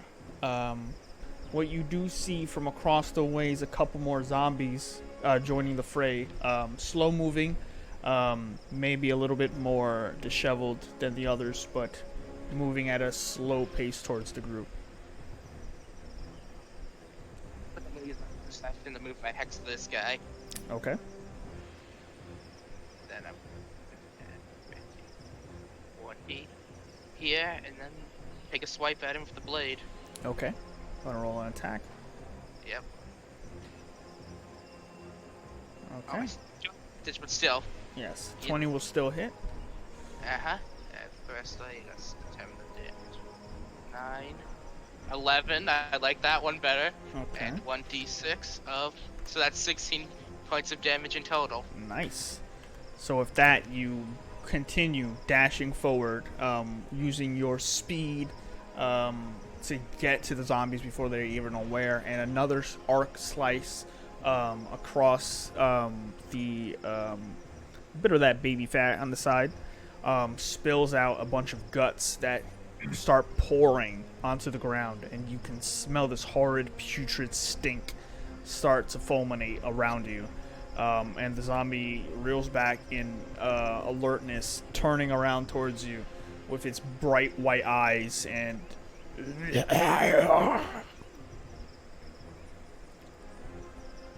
that would be your turn. Yeah, I can't do anything else. Okay. With that, we have Owen. Alright. Owen. All 3 got cleared out, and you said she kicked those down the ravine, right? No, these 2 are now grabbing onto her and holding onto her as an anchor. Okay. I'm gonna try to break her out. Okay. What do you want me to do? It's up to you. What would you like to do? Can I use an athletics check to try to break the grapple on that one? Yeah. Alright. This is not gonna go well. Nope. Well, we'll see. Okay. Yeah. Yes.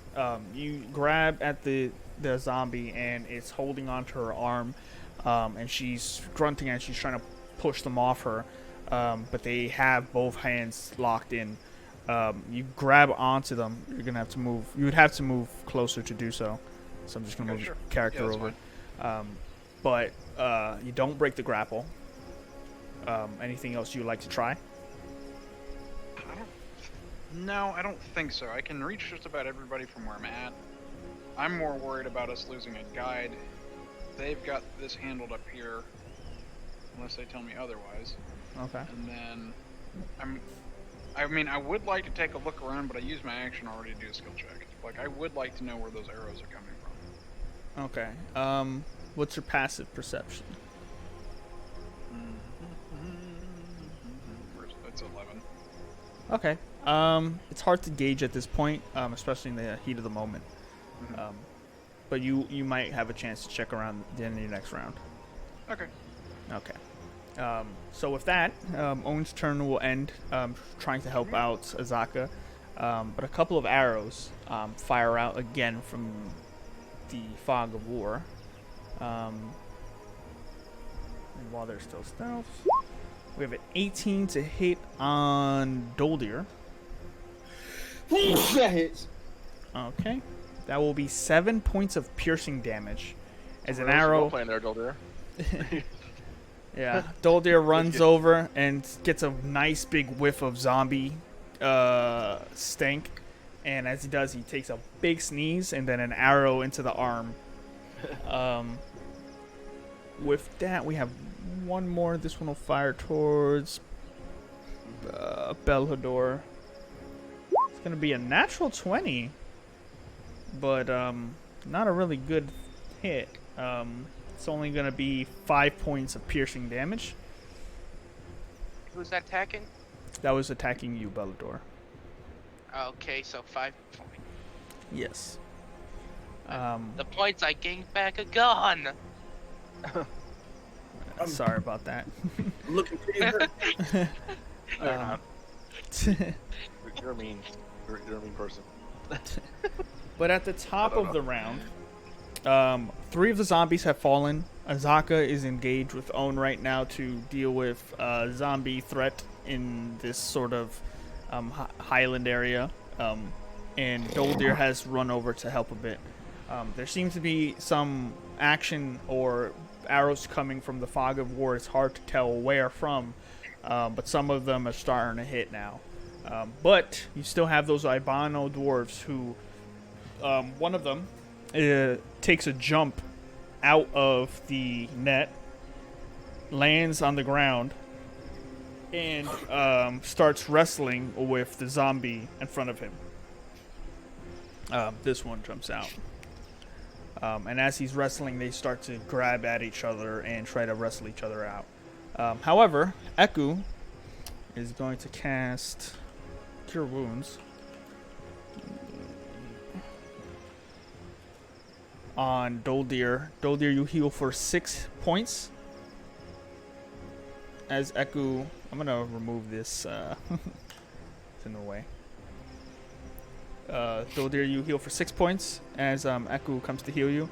And then she will rush over to this brush for some cover. And this Acolyte will run over here and she'll do another firebolt for the team. 20. Nope. That's 3. That will be an 8, which will just hit. Oh no. Oh. Yep, just hits. Oh, Jesus. Easy to hit. Zombies are easy to hit. Hard to kill. Hard to kill. Yeah. Nice, 7. She's gonna fire off 7 points of fire damage towards the zombie that the albino dwarf is struggling with, and with that, it's not radiant, so the zombie will hit 0, and then 16 will still survive as it starts to reanimate from 0, from being burnt. What you see is a flaming piece of flesh just engulfed in flame, grabbing at the albino dwarf, who now starts to feel even more scared. Fighting a zombie is one thing. Fighting a zombie on fire is totally different. As it starts to burn its I skin. signed up for zombie wrestling, not flaming zombie wrestling. This is too much. Exactly. Totally different division. So, different weight class. But with that, we are at the top of the round. It's Irvin's go. What would you like to do? If I go over here, over here, is that flanking? Yes, sir. That guy? It is flanking. Perfect. So I'm gonna attack that guy. Okay. With my long sword one. Actually, yeah, that's fine. I think that's So a good roll. Same deal. And 7 does- damage plus the 3. Plus 3. Radiant. Okay. Yeah. So with that, you cut the zombie's head clean off, and a headless body is now wrestling with the albino dwarf. The flame head kind of rolls to the ground, with you still hovering above the ground, maybe about 5 feet up. And you see it cackling as it's on fire until it just starts to melt into a liquid. and then the body then stops for a moment. Both knees hit the ground and then collapse, also now melting into the ground on fire. For all of us, holy. My dreams? That's cool. Yeah, holy. Smite you. So with that, Irvin's gonna take out another zombie. Anything else you want to try in your turn, sir? I have more movement, so yeah, I'm gonna go ahead and just move up to right there, I guess, to that one. Okay. You take a flap of your wings, getting some more altitude, and just swing around and bank across the other zombie, and prepare to strike from the side.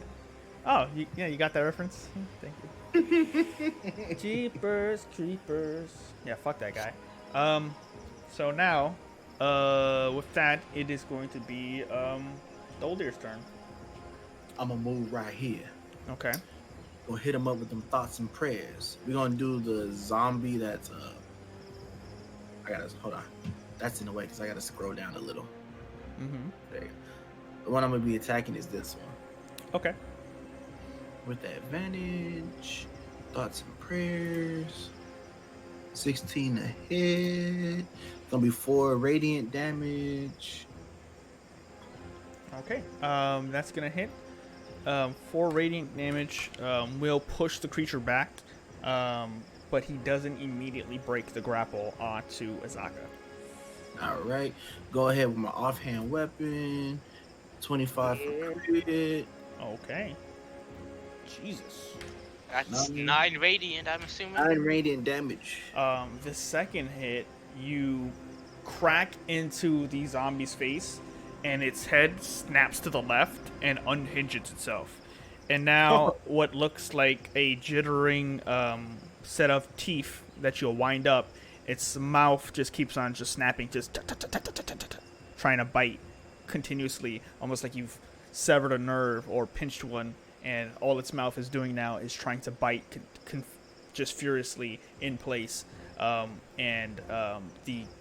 creature is still holding on to Azaka, and that's fucking weird. Yeah. Sorry, Azaka, I didn't mean to scare you like that. But yeah, that's my turn. Get it off me! And she's going to attempt to break free herself.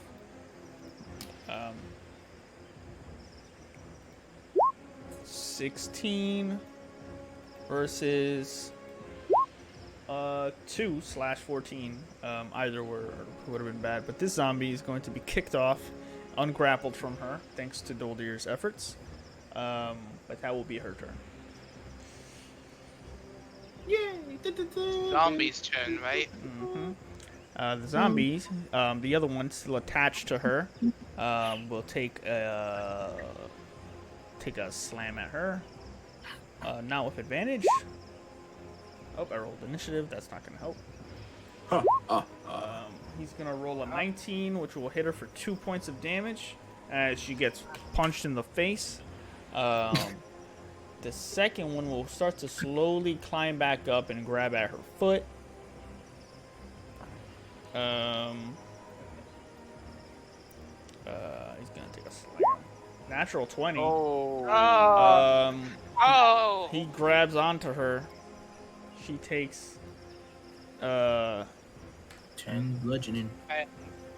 You see as you look down, Owen, and the zombie crawls back up with all of its movement in a fury and bites into her ankle. And as it does, she collapses, falls over, down the pit with the zombies, breaking the grapple on all of them. However, she's going to have to make a dexterity saving throw.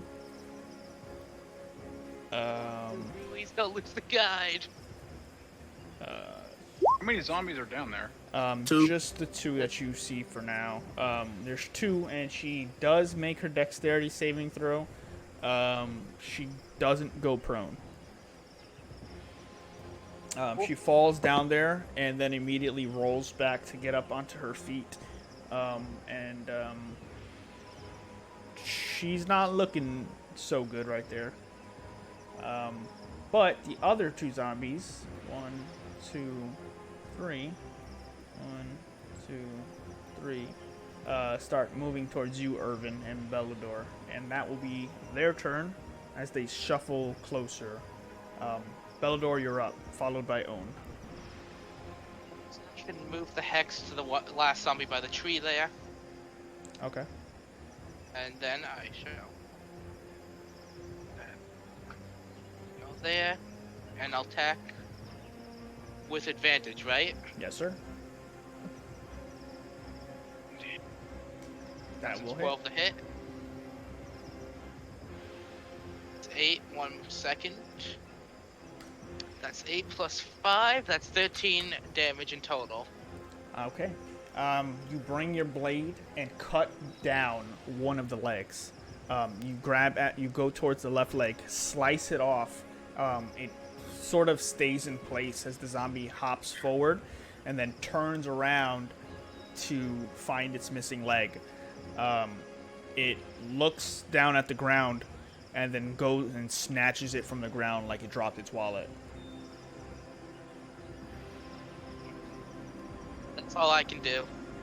Okay. So with that, Own, you've seen that Azaka has fallen down this hill. What would you like to do? All right. I look at Boulder. Does he look back? Yeah, I look back. I give him a sign like I'm gonna go after her. Don't worry. Yeah. I nod at you. I nod back. I jump down on top of the zombie right there. Okay. You trying to grapple it, or you just trying to smack it with the... That's awesome. I am just dropping down. I want to keep my action. I want Okay. to get to her. Okay, so you drop down. Make me a dexterity check. You want dexterity or acrobatics? Acrobatics, if you have it. Is this gonna Not be like the other proficient. guys? So it would still just be a dexterity check. He tumbles down 10 feet. Oh, Such a the bad idea. Triton you haven't really noticed is a bit older than most. Looks at you, you look at him, you both nod. And then he goes, aim for the bushes. Aim for the bushes. And he jumps off, and all you hear is, there goes my hero. Oh my god. You take 2 points of bludgeoning damage. Land on the zombie. And Does the you're... zombie take damage? Hmm? Does the zombie take damage from him falling on him? No. Damn it. It's the zombie, probably. The zombie, Right. you jump on the zombie. The zombie looks up at you, and in any other circumstance, may be romantic, but its head was snapped to the side, and it's now, instead of trying to kiss you, it's trying to just bring its teeth towards you and just keeps biting like those wind-up mouths, and it's very unsettling. But you have its attention. Really bad halitosis. It's like the thing that Doldis up there, like when he jumps, like that wasn't what I was thinking at all, you fool. I reach Did he- out Okay. and I cast a spell. What spell? Where is it? Here it is. All right, don't you die on me. Oh Jesus, really? Well, that's all I got for Something? that. It's something. You land on her, on the zombie, and as it's trying to bite you, you bring your hand over, grab her by the foot, and start casting Cure Wounds. She's cursing and like, get the fuck off me! And she starts kick them off, and she kicks your hand off of her as you're trying to heal her, and the spell doesn't like you're casting it midway. She kicks your hand off, and you're like, no! And the spell just fizzles the rest of the way. Heals for 4 though. But with that, yeah, she did heal for 4. But with that, It was going to heal more, but then she kicked the spell off. yeah. Yeah, I get it. See, I can do flavor well. Mhm. With that, the Unseen get another round of attacks from the shadows. Wait, did you say that I was prone? With your dex check, I would say you would have went prone and rolling a 5. Have any movement left? You would have half your movement if you wanted to stand stand up. up. You stand up, and you have 15 feet left. That's fine where I'm at. Okay. So with that, from the shadows, Doldir, you look a little shocked that Owen would jump over the edge like that. So shocked that you get another arrow in your side. 17 to hit. Yep, hits. All right. I'm helping, guys. I swear. 4 points of damage, Doldir. Nice. And Irvin. A short bow is a 23 to hit.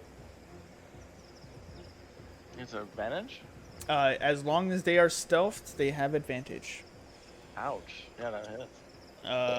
They'll have advantage as long as until you reveal their position, because you currently have no idea where it's coming from, so it's really hard to prepare. Unless you took the dodge action. But with that, you take 5 points of piercing. Another arrow hits you from the side and sticks into your leg. With that, we have firebolts coming out. Come on. I rolled too many things. There we go. 17 to hit. And then roll 11 points. That's 7. nice. Yeah. She's gonna the Acolyte's gonna completely incinerate this zombie in front of you, Bellador. And it's going to make a wrong one. Constitution. 20. Yeah. Oh, Yeah, it'll succeed. yeah. It will stay on fire and start turning towards you. And as it does, it looks to be grabbing its foot and about to throw it at you. Wants revenge for the foot. Yeah. However, Eku is gonna rush towards Doldir. As she was going to run towards the other group, she's gonna run over. She will cast one more Cure Wounds. Oh wait, hold on. Sorry. She cast 2 the last fight. She cast 1 this fight. She's out of that. She's out of Cure Wounds. Shit. She's out of the shit. She runs up to you and then she goes, and Yeah. she then looks down and she goes, Firebolt! 1D. Attacks Doldia. Doldia falls off cliff. Yeah. Yeah. 11 a hit, and then... God damn it. I just had it. And then, the damage, 4. She fires a firebolt that does 4 damage to the zombie on the right. She goes, here, I'm gonna... And then she goes, I can't heal you right now. Hold on. And then she just finger guns one of the zombies. But with that, we're at the top of the round again. Irvin, one more time. With feeling. Once more with feeling. Yeah, here we go. This guy's been attacked, right? This guy right there? Yep, he's on fire, that's and the he's guy- trying to shove his foot into Bellador's They face. just barely are staying alive. Yeah, so I'm assuming this is flanking still, right? Yes, sir. Here next Yeah. one. Yep. So, yeah. Third verse, same as the first. Long sword. 6 plus 3. Yeah. 9. Plus 3. That'll be enough. As the foot is coming towards your face, Bellador, and there's a bit of you fought enough, you know, to remain calm. But there's something abnormal about a zombie trying to hit you with its own foot while on fire. Yeah. And as that happens, its arm is cut off by Irvin. And That's what we call a fiery defeat. Oh!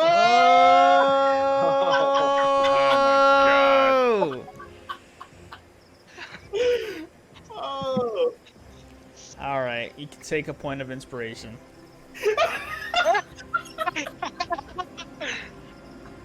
No matter how bad it was, there's some subconscious level of intelligence behind it. Remember, you have a point of inspiration. It's just a D20 roll.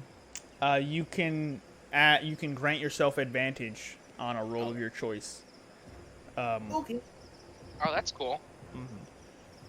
So with that, though, however, Irvin, before you slice the zombie, your nose starts to bleed out of nowhere. You don't know why.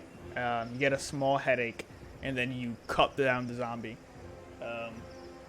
Weird. Could have sworn someone made a really bad pun. Or a really good one, depending on who you are. It's one of the two. There's a difference. Oh, there is. So with that, you cut down the last zombie from the original melee, but have two more remaining closing in on you. Anything else you want to try?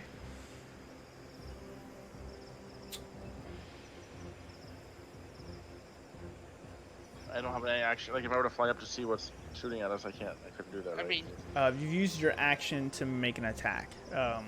Aside from passive perception, you would have to make a perception check to try to gauge where these attacks are coming from. All right. I'm gonna stand firm here, or no? I'm get ready to keep fighting, I guess. Oh, we So, gotta get our guide I out, mean- right? yeah. Well, but I don't know what's going on. I can't see. Yeah, me and Irvin over here just starting to kill zombies. Yeah. So I don't see what's going on over there. So I don't know that's what's happened. I just hear fighting Yeah. and stuff, right? Mm-hmm. I cut off foot, I just happened to slice off. And that was something. So you're done there? Yeah, I'm good. Okay. So of that, Doldir, you're up. Doldir's gonna jump down that 10-foot boom. Okay. I didn't make any kind of checks. As a dexterous monk, not trying to jump on something specific, I'll give you the benefit of the doubt on that. Yay! Yeah, I'm just jumping down. The difference between a wizard trying to jump on a zombie and a monk trying to slide down a... There's a big difference. Yeah. Okay. So I'm gonna attack this one over here Okay. with the advantage because it's flanking. With my thoughts and prayers, 18 to hit, That will hit. 7 radiant damage. Nice. A quick strike onto the head, kind of concaves it into the into the clavicle as it crushes into the creature. Still alive. Owen is able to push himself further off of the zombie in that It's opportunity. still alive. Yeah. Just barely. How? Zombie. Lucky. It's Easy the to lucky hit, zombie, I guess. hard to kill. Because last time I attacked you, you said it was looking pretty hurt. All right. Yeah. All right. Push your luck. He gave you the benefit of the doubt. You really want to push your luck here? Yeah, I'm not. Yeah, that's why I stopped. I'm gonna spin a key point. I'm gonna use Fury of Blows. I'm gonna finish this one off. Okay. 20 to hit is gonna be 6 points of radiant damage. Okay. Another hit. As you just your hands start to get bloodied, filled with some sort of black tar, but eventually you bludgeon this last zombie to death. Well, this one. Cool. Now So I'm gonna attack this one.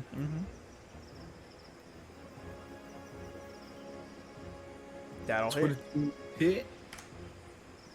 It's gonna be 7 points of radiant damage. I'm gonna do like 2 roundhouse kicks and then a punch. Okay. Nice. As you bring the roundhouse kick over, the zombie is kicked back off its balance and goes into the dirt. Looking around the surrounding area here, there doesn't seem to be any more zombies, but you do see, as it trips and falls, a couple of body parts around here.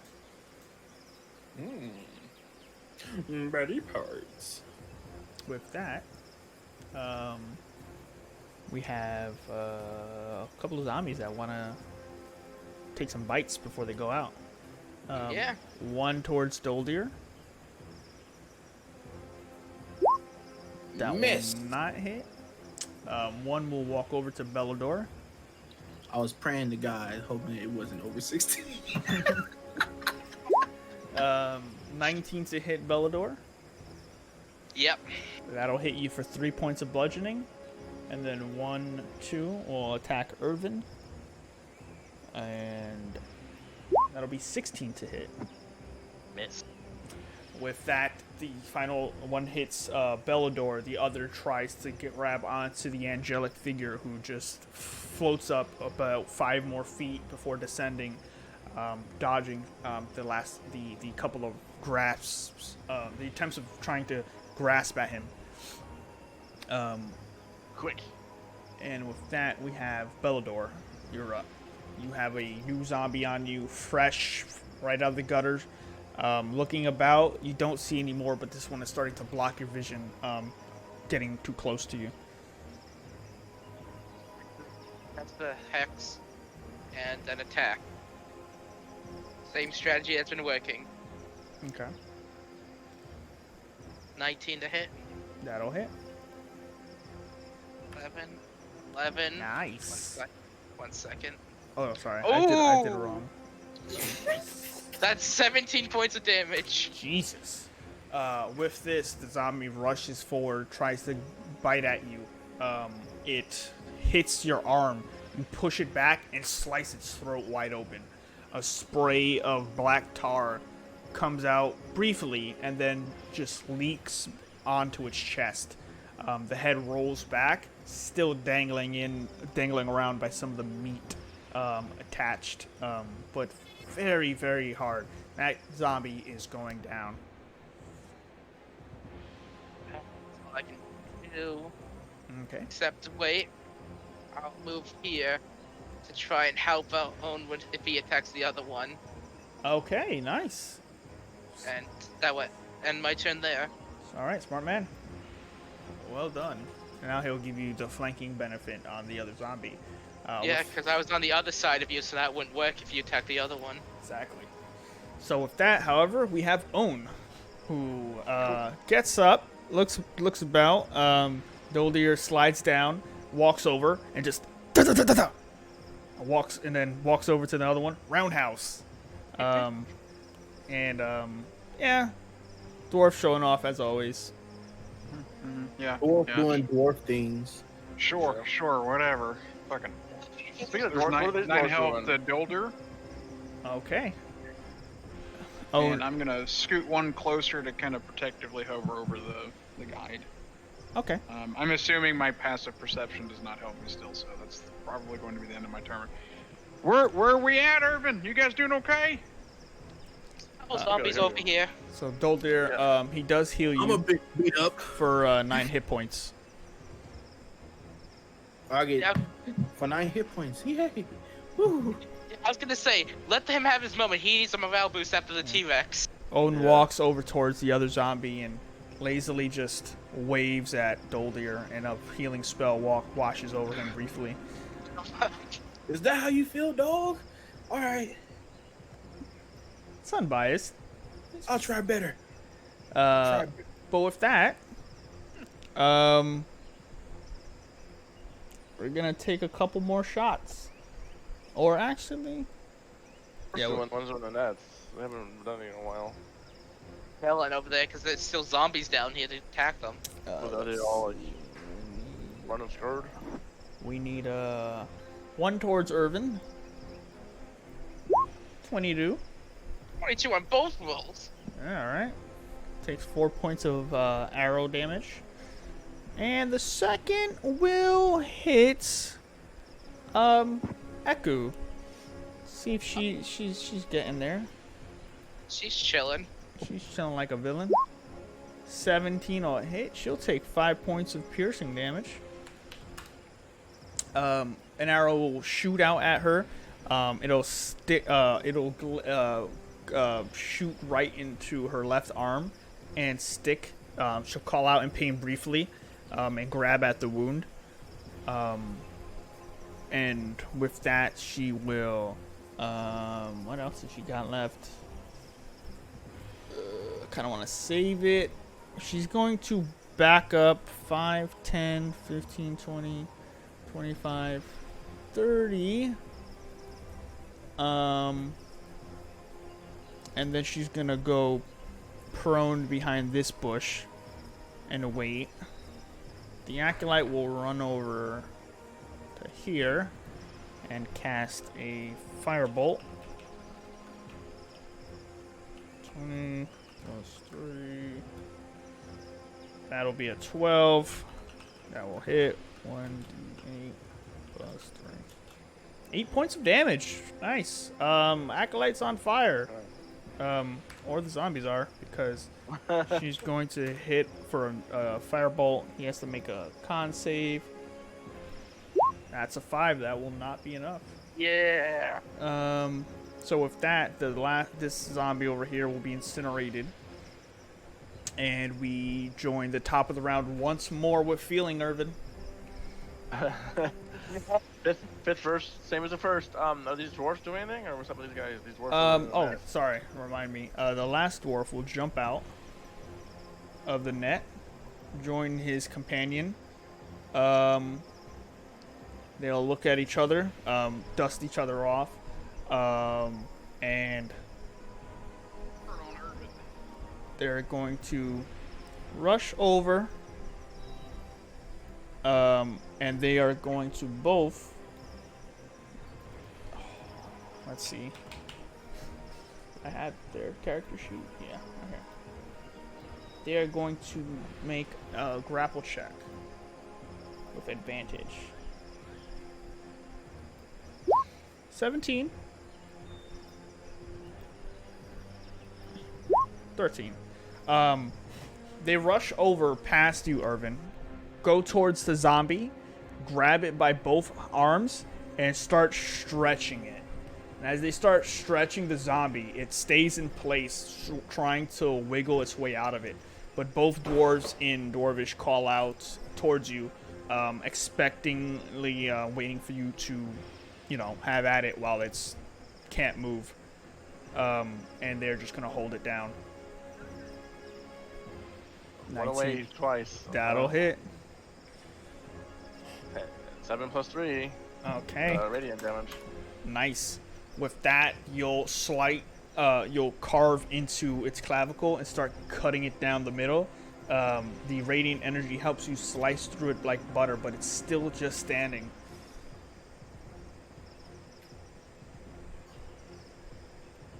That's my turn. Okay. So with that, Dolder, you're up. Swinging on him. Let's go. Thoughts, prayers don't fail me now. 20 will hit. 6 radiant damage. 6 damage. Still up. Yep. Second attack with my unhand. It's gonna be 24. It's gonna be 5 points of radiant damage. That'll be just enough. With both hits, you bring the last zombie down that you've been fighting in this pit. And with that, it crumbles to the ground with a last blow of radiant energy to the temple, and you blow out a chunk of the side of its face. Brain starting very visible now, but into the ground it goes. Okay, so what I want to do, I want to lean up against this 10-foot hedge that I'm at, and try to do a perception check to see where those arrows are coming from. Can I do that? You would need an action to make a perception check. But you can do that next turn. Okay. But can I lean with my movement? Can I lean up against the that 10-foot hedge? Yes. Try to get some cover. Yeah. Yeah. No problem. So I can half cover. What is your passive perception? My passive perception is 15. Okay. As you're leaning up against this ridge, trying to get some cover from whatever high ground these arrows were coming from, you see movement in the tree next to you, right here. You see within the bushes what looks to be a small humanoid creature, just skulking in the branches. That's where that little rascal's at. I seen you all up in my goodness. All right, so with that, we have the last zombies go. It is grappled. It cannot do anything. That'll end its turn. Bellador, you're up. Just because I'm gonna move my curse over to him and then slash. Okay.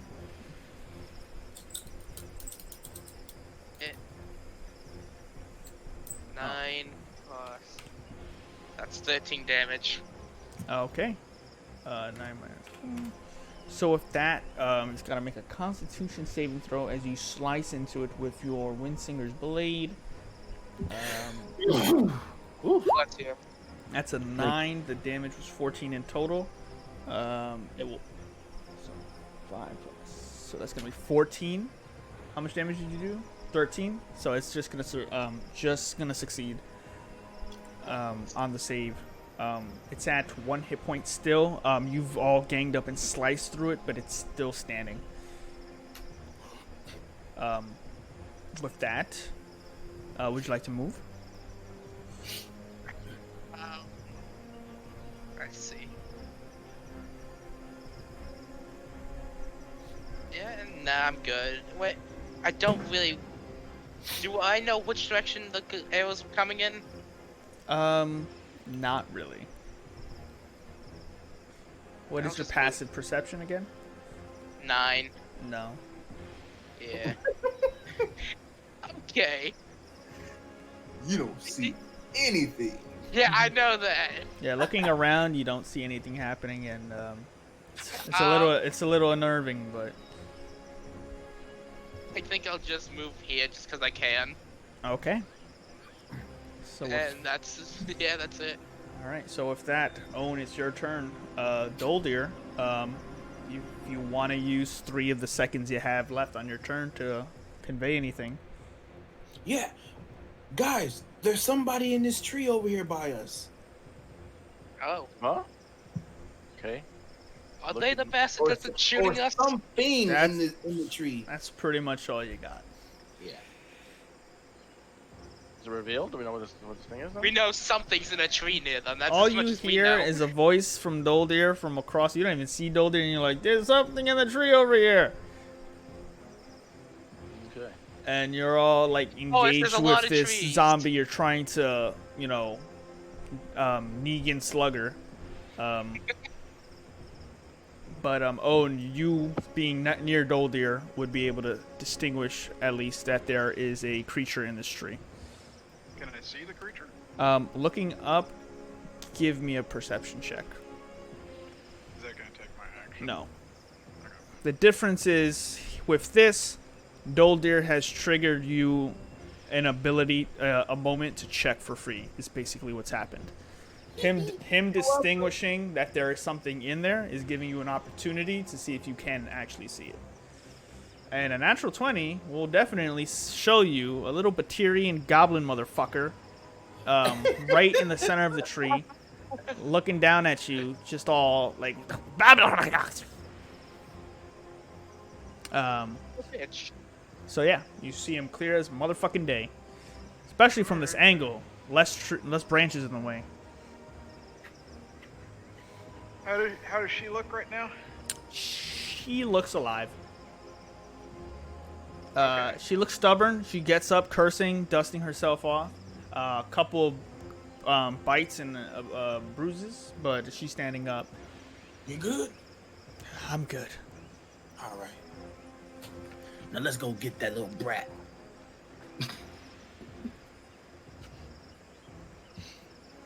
Okay. Fuck that guy up. On that motherfucker that I just found. Right So- there. So right as you look up, your hands to your side, you look up, camera panned out to the side, showing Doldir and Azaka helping. He's helping her up. Your focus trained in, the eyes looking at this motherfucker right here. You stare into its soul and just immediately bring one hand up, and 3 magical darts fire off, and all 3 of them slam into this creature. And what should be force damage, instead explodes the goblin into 100 pieces. Whoa. You Like just the range. Nice, dude. That's awesome. That's awesome. All right, and I'll use whatever movement I can to get back up to the rest of the. so this is where it was, and yeah, it's gone. Okay. Yeah, so use the rest of your movement to get back up to the high ground. It takes about 10 feet of movement to climb up. No, half your movement to climb up it, so you have about 5 feet left after that. But you make it to the top and see what looks to be an assortment of dead zombies. But with that, the last one will make an attack since we're still in combat, and it's going to take a shot towards Irvin again. To the left. He missed 23. What do you have advantage? You still don't know where this one is. It's always I thought it was a zombie. No, this is one of the something of arrows, hidden creatures. Yeah, I Okay, thought you were yeah. talking about the zombie too. At first, I was like, that's not his turn time though. Yeah. Okay. Okay. Cool. Yeah, that hits unfortunately. Okay, so 4 points of Okay. damage. Okay, I did it. And then, yeah, with that, Eku and the Acolyte are gonna end their turns by taking cover in the brush. They don't have much left in them. It's Irvin's turn. Last zombie. Okay. So question: Yes. anybody can make an offhand attack, right? No. You can't. You can't Sorry, make anybody could. you can't make an offhand as a bonus action attack. Only certain classes who have that can do that with a finesse weapon. I thought you could. You just don't get your ability modifier to it if your offhand is another weapon. I could check, but Yeah. Do you mind let's checking? see. Yeah, because I think he's right. Because you can punch with your offhand. You can punch. You don't have to be a monk just to punch and stuff, or use a You have dagger. your shield in your offhand now. Yeah, I'm getting there. Alright. Bonus action Alright, offhand I have it attack here. can be beyond. Oh, that's a question. Actions.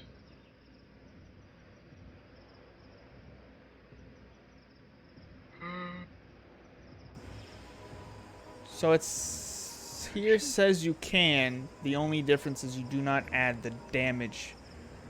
It would only be the weapon damage roll. That's what I'm seeing here so far. Okay. So I would say you can So- make an offhand. It's saying an offhand attack, but you only have the shield in your offhand. And a fist is a D4, right? Just unarmed. Right, but you have the shield on. It takes an action to doff or don the shield. Or can I just swing shield a weapon? Shield's basically a blunt object. Okay, if I use an improvised weapon, I could use that in my offhand, right? Why can't I use a shield? You can. So that's what I want to do. Use All my right. Shield. But it's not my. But I mean, like, I can use my. Then I can use my action still with my weapon, right? Let me put it this way. It doesn't matter because using your action would kill the zombie since you're doing radiant damage. You Correct. But I just want to know for future reference because I For also future want to try to reference, move to go hit something else with my main hand as well if I can get there. hold on, let's see. I think All right, we have. I'll stay out of it. No, it's fine. I'm fine. I'm looking at it. I think that you can do that if it's considered a improvised weapon. You don't get proficiency unless you've got Tavern Brawler, and you don't get the Right. extra damage, so it'd just be D4. So, okay. Trying to see the What if- damage for improvised weapon. It's a D4. It's a D4. This Yeah. is weird because this fist is a D4, but I Yeah. have a proposal then. I think I'm being Actually, more I think interesting. More That's a interesting.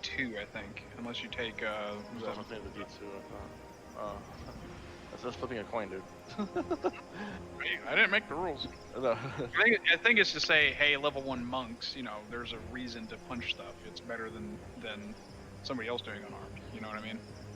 Well, they get to use their dex modifier instead of their strength modifier. That's what Mhm. they get to do. And they roll, martial arts D4 level 1. I'm looking at it right now. They get Well, to roll- You For- could say the same thing as someone who's using a broken bottle as a finesse weapon. Yeah, so I'm gonna just leave it for now as a With a D4. Tavern Brawler. Okay. Normally, the reason why monks are so strong with improvised attacks is because that's their class.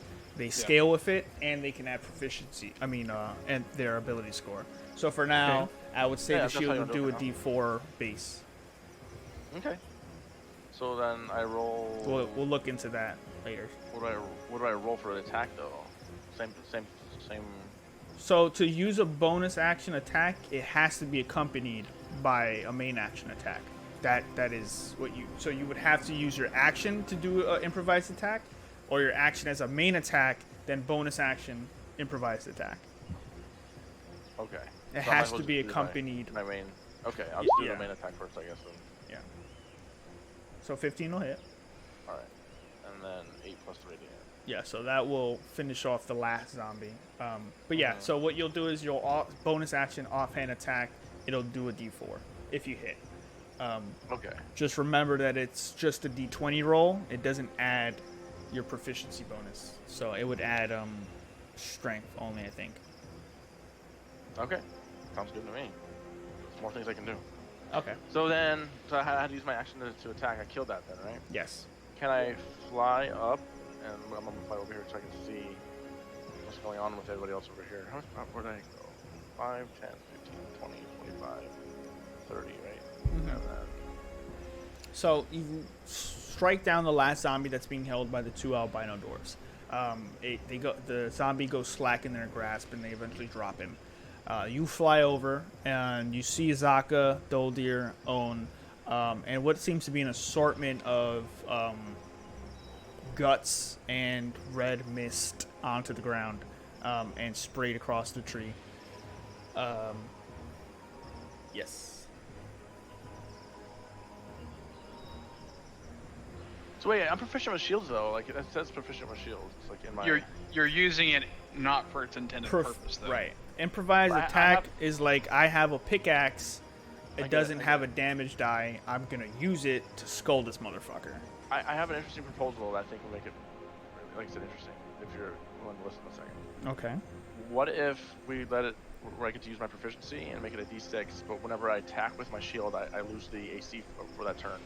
So, so basically, that way I have to choose if I want to AC or if I want to use it as a weapon. So we'll work on something. There is a feat that overcomes this. There's feats for Shield Master? Shield Master. It gives you Shield Bash, I think, and it allows you to bonus action. I could look at it right now. Shield. But, I mean, I'm looking it up too. Yeah, it just seems like you would be able to use a shield. Like if you can use a freaking bottle or any improvised weapon and proficient in shields. Shields. People use so them. In Shield history, Master. people use them as weapons as well. They bash people with shields. It's not like a weird, crazy concept. So Shield Master allows you as a feat to, if you make the attack action on your turn, you can use a bonus action to try to shove a creature within 5 feet of you with your shield. Yeah, I don't want to shove them. I just want to hit them. As what? No, I understand that. But with that, we'll just for now leave it as bonus Yeah, action table it. attack. Yeah, Cool. Yeah. we'll look into it. That's why just to think about my proposal, I thought it'd be interesting that way. Like if I'm using it offensively, that means I lose the defensive capability of it for that turn. I understand that'd that. Yeah, I Better than understand. just like, oh, I'm awesome, I can do everything. So that's what I'm trying to have a, like it's up and the not a downside. problem. Yeah. It's not a bad concept. We will work on it. Sounds good, man. All right. So with that, Irvin's turn it goes. The zombies are dead. Looking around, there doesn't seem to be many threats about. After a couple of moments, even a couple of minutes pass by, no more arrows come from the shadows. You all take a look around, and there doesn't seem to be any visible threats about. And with that, Azaka makes her way up the hill, along with Doldir, and there's corpses of zombies spread around the ground. But to your knowledge, all the enemies have been tended to.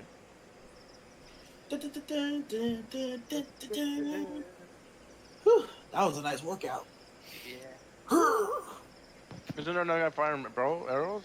I thought it was another dude or something. I'm gonna go look for some of those arrows he was shooting at us. Okay. I'm gonna bring the dwarves over because I don't speak dwarvish to Baldir and have him talk to them. Yeah, I was gonna go over there and talk to him. Yeah, I was just like signal them to follow me over to him. Okay.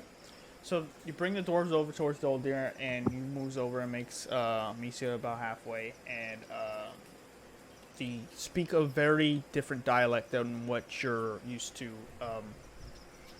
Doldir. But as breaking it down for you, you hear him say, From under mountain. From other mountain? He points to you. From under mountain. Oh, yes, from other mountain. He looks at the other albino. He nods each other's head.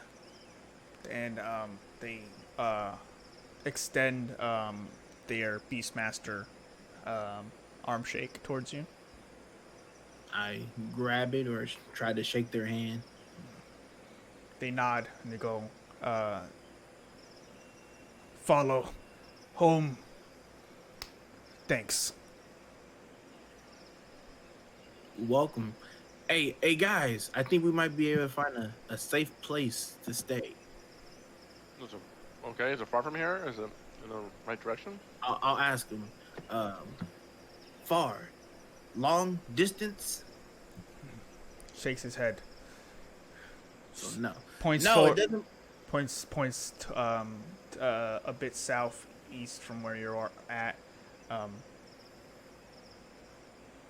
Just points. Sorry. No, sorry. I was just Discord. Go ahead. Sorry. So no, it's not far, but it is more. You said southeast, right? Southeast from here. He points that direction. I'm just pointing where he pointed. Mm-hmm. Thanks, cave. Come. He's gonna take us. He's gonna take us to a cave. Let's go. I mean, y'all want to follow to the cave? Are those the people that fell off the cliff? Are you guys okay over there? How you It's doing? only 10 feet. I was gonna say, how they holding up over there? Yeah, I was gonna go check on them. That's what I was gonna do since I. Mm-hmm. Yeah. Making your way to Azaka and Own. Azaka seems more frustrated. Another day in the fucking jungles. I'm fine. How's everybody else? Well, we're good. I'm good. Bit banged up, but still breathing. I'm Gucci, man. I'm Gucci. How are our friends? They're alive. The albinos are alive and talking to the only guy who can speak with them. Okay, well, I hope you trust them. They seem trustworthy than me. I mean, When we save their lives, that would be kind of. it'd be pretty dickish for them to backstab us now. Yeah. And I'm also a dwarf too. I'm from the other mountain, so. Utter. Aku comes over. The other mountain. UTTER, Utter Mountain. Yeah, I'm from the other mountain. Yeah, the other mountain. As you're talking to one another, he starts talking to his dwarven brethren, and they start talking the thick dwarven accent they have, and they what you get from them is take back cave, thank, make offering. Okay, he just says take back cave, thank, make offering. Wait, is this about the? Must have slapped or something about dwarves. Owen told us about the legend. All right, is this about the legend of the offering? You're breaking it down and go, and they nod their heads, take back offering, and he points to like all of like the entire group, and he puts his hand on your arm and goes, thank. Okay. Well. I guess we were successful in taking back their offering, or the offering is in the cave and he wants us to take it back. I'm getting close to something like that. What exactly are we talking about when they say offering? Because that can mean a lot of things. Like, could it be like something we could use, or could it just be something they find worthy I'd of rather taking just say, let's just follow them to the cave because we were going to go to that cave. We were going to a cave, so yeah, let's do that anyway. So yeah, I just say, we follow you. You show the way. Do you know the way? You know my brothers. As though they start laughing. You know the way. As Dolder starts laughing, the albinos look at each other and start laughing. And he goes, brother, under mountain, follow, take cave, make offering. He points to to the group again, and he puts his arm on you and brings you to follow. All right, guys, we're going. I'm going. Can't stop me now. Okay. I Let's guess we all get. follow. Yeah. I mean, we've been sitting in this area for a while anyway. We need to. Yeah, more zombies as you're all coming. talking from the brushes and from a little more south between from this area, you hear more zombies moans starting to groan out and wander in this direction, including very heavy set footsteps. Oh no. Well, Keep moving, guys. I don't know about Time you to guys, go. but I'm gonna leave with these guys. Yeah, let's get out of here. Time to go. Time to go right now. Time to go. Yeah. Time to Okay. go. Where's So the albinos sort of lead you south in this direction, and try to lead your way around the opposite side of where those zombie moans are starting to come from, and you do start to see some of the flesh bags walking towards you, and eventually you do hear heavy footsteps of a much large creature, and the albinos continue fast, move, cave, home, Okay. We follow. and then with that, you all follow them into the jungle, and make your way after saving a couple of albino dwarves in the jungles. And with that, we're gonna end tonight's session.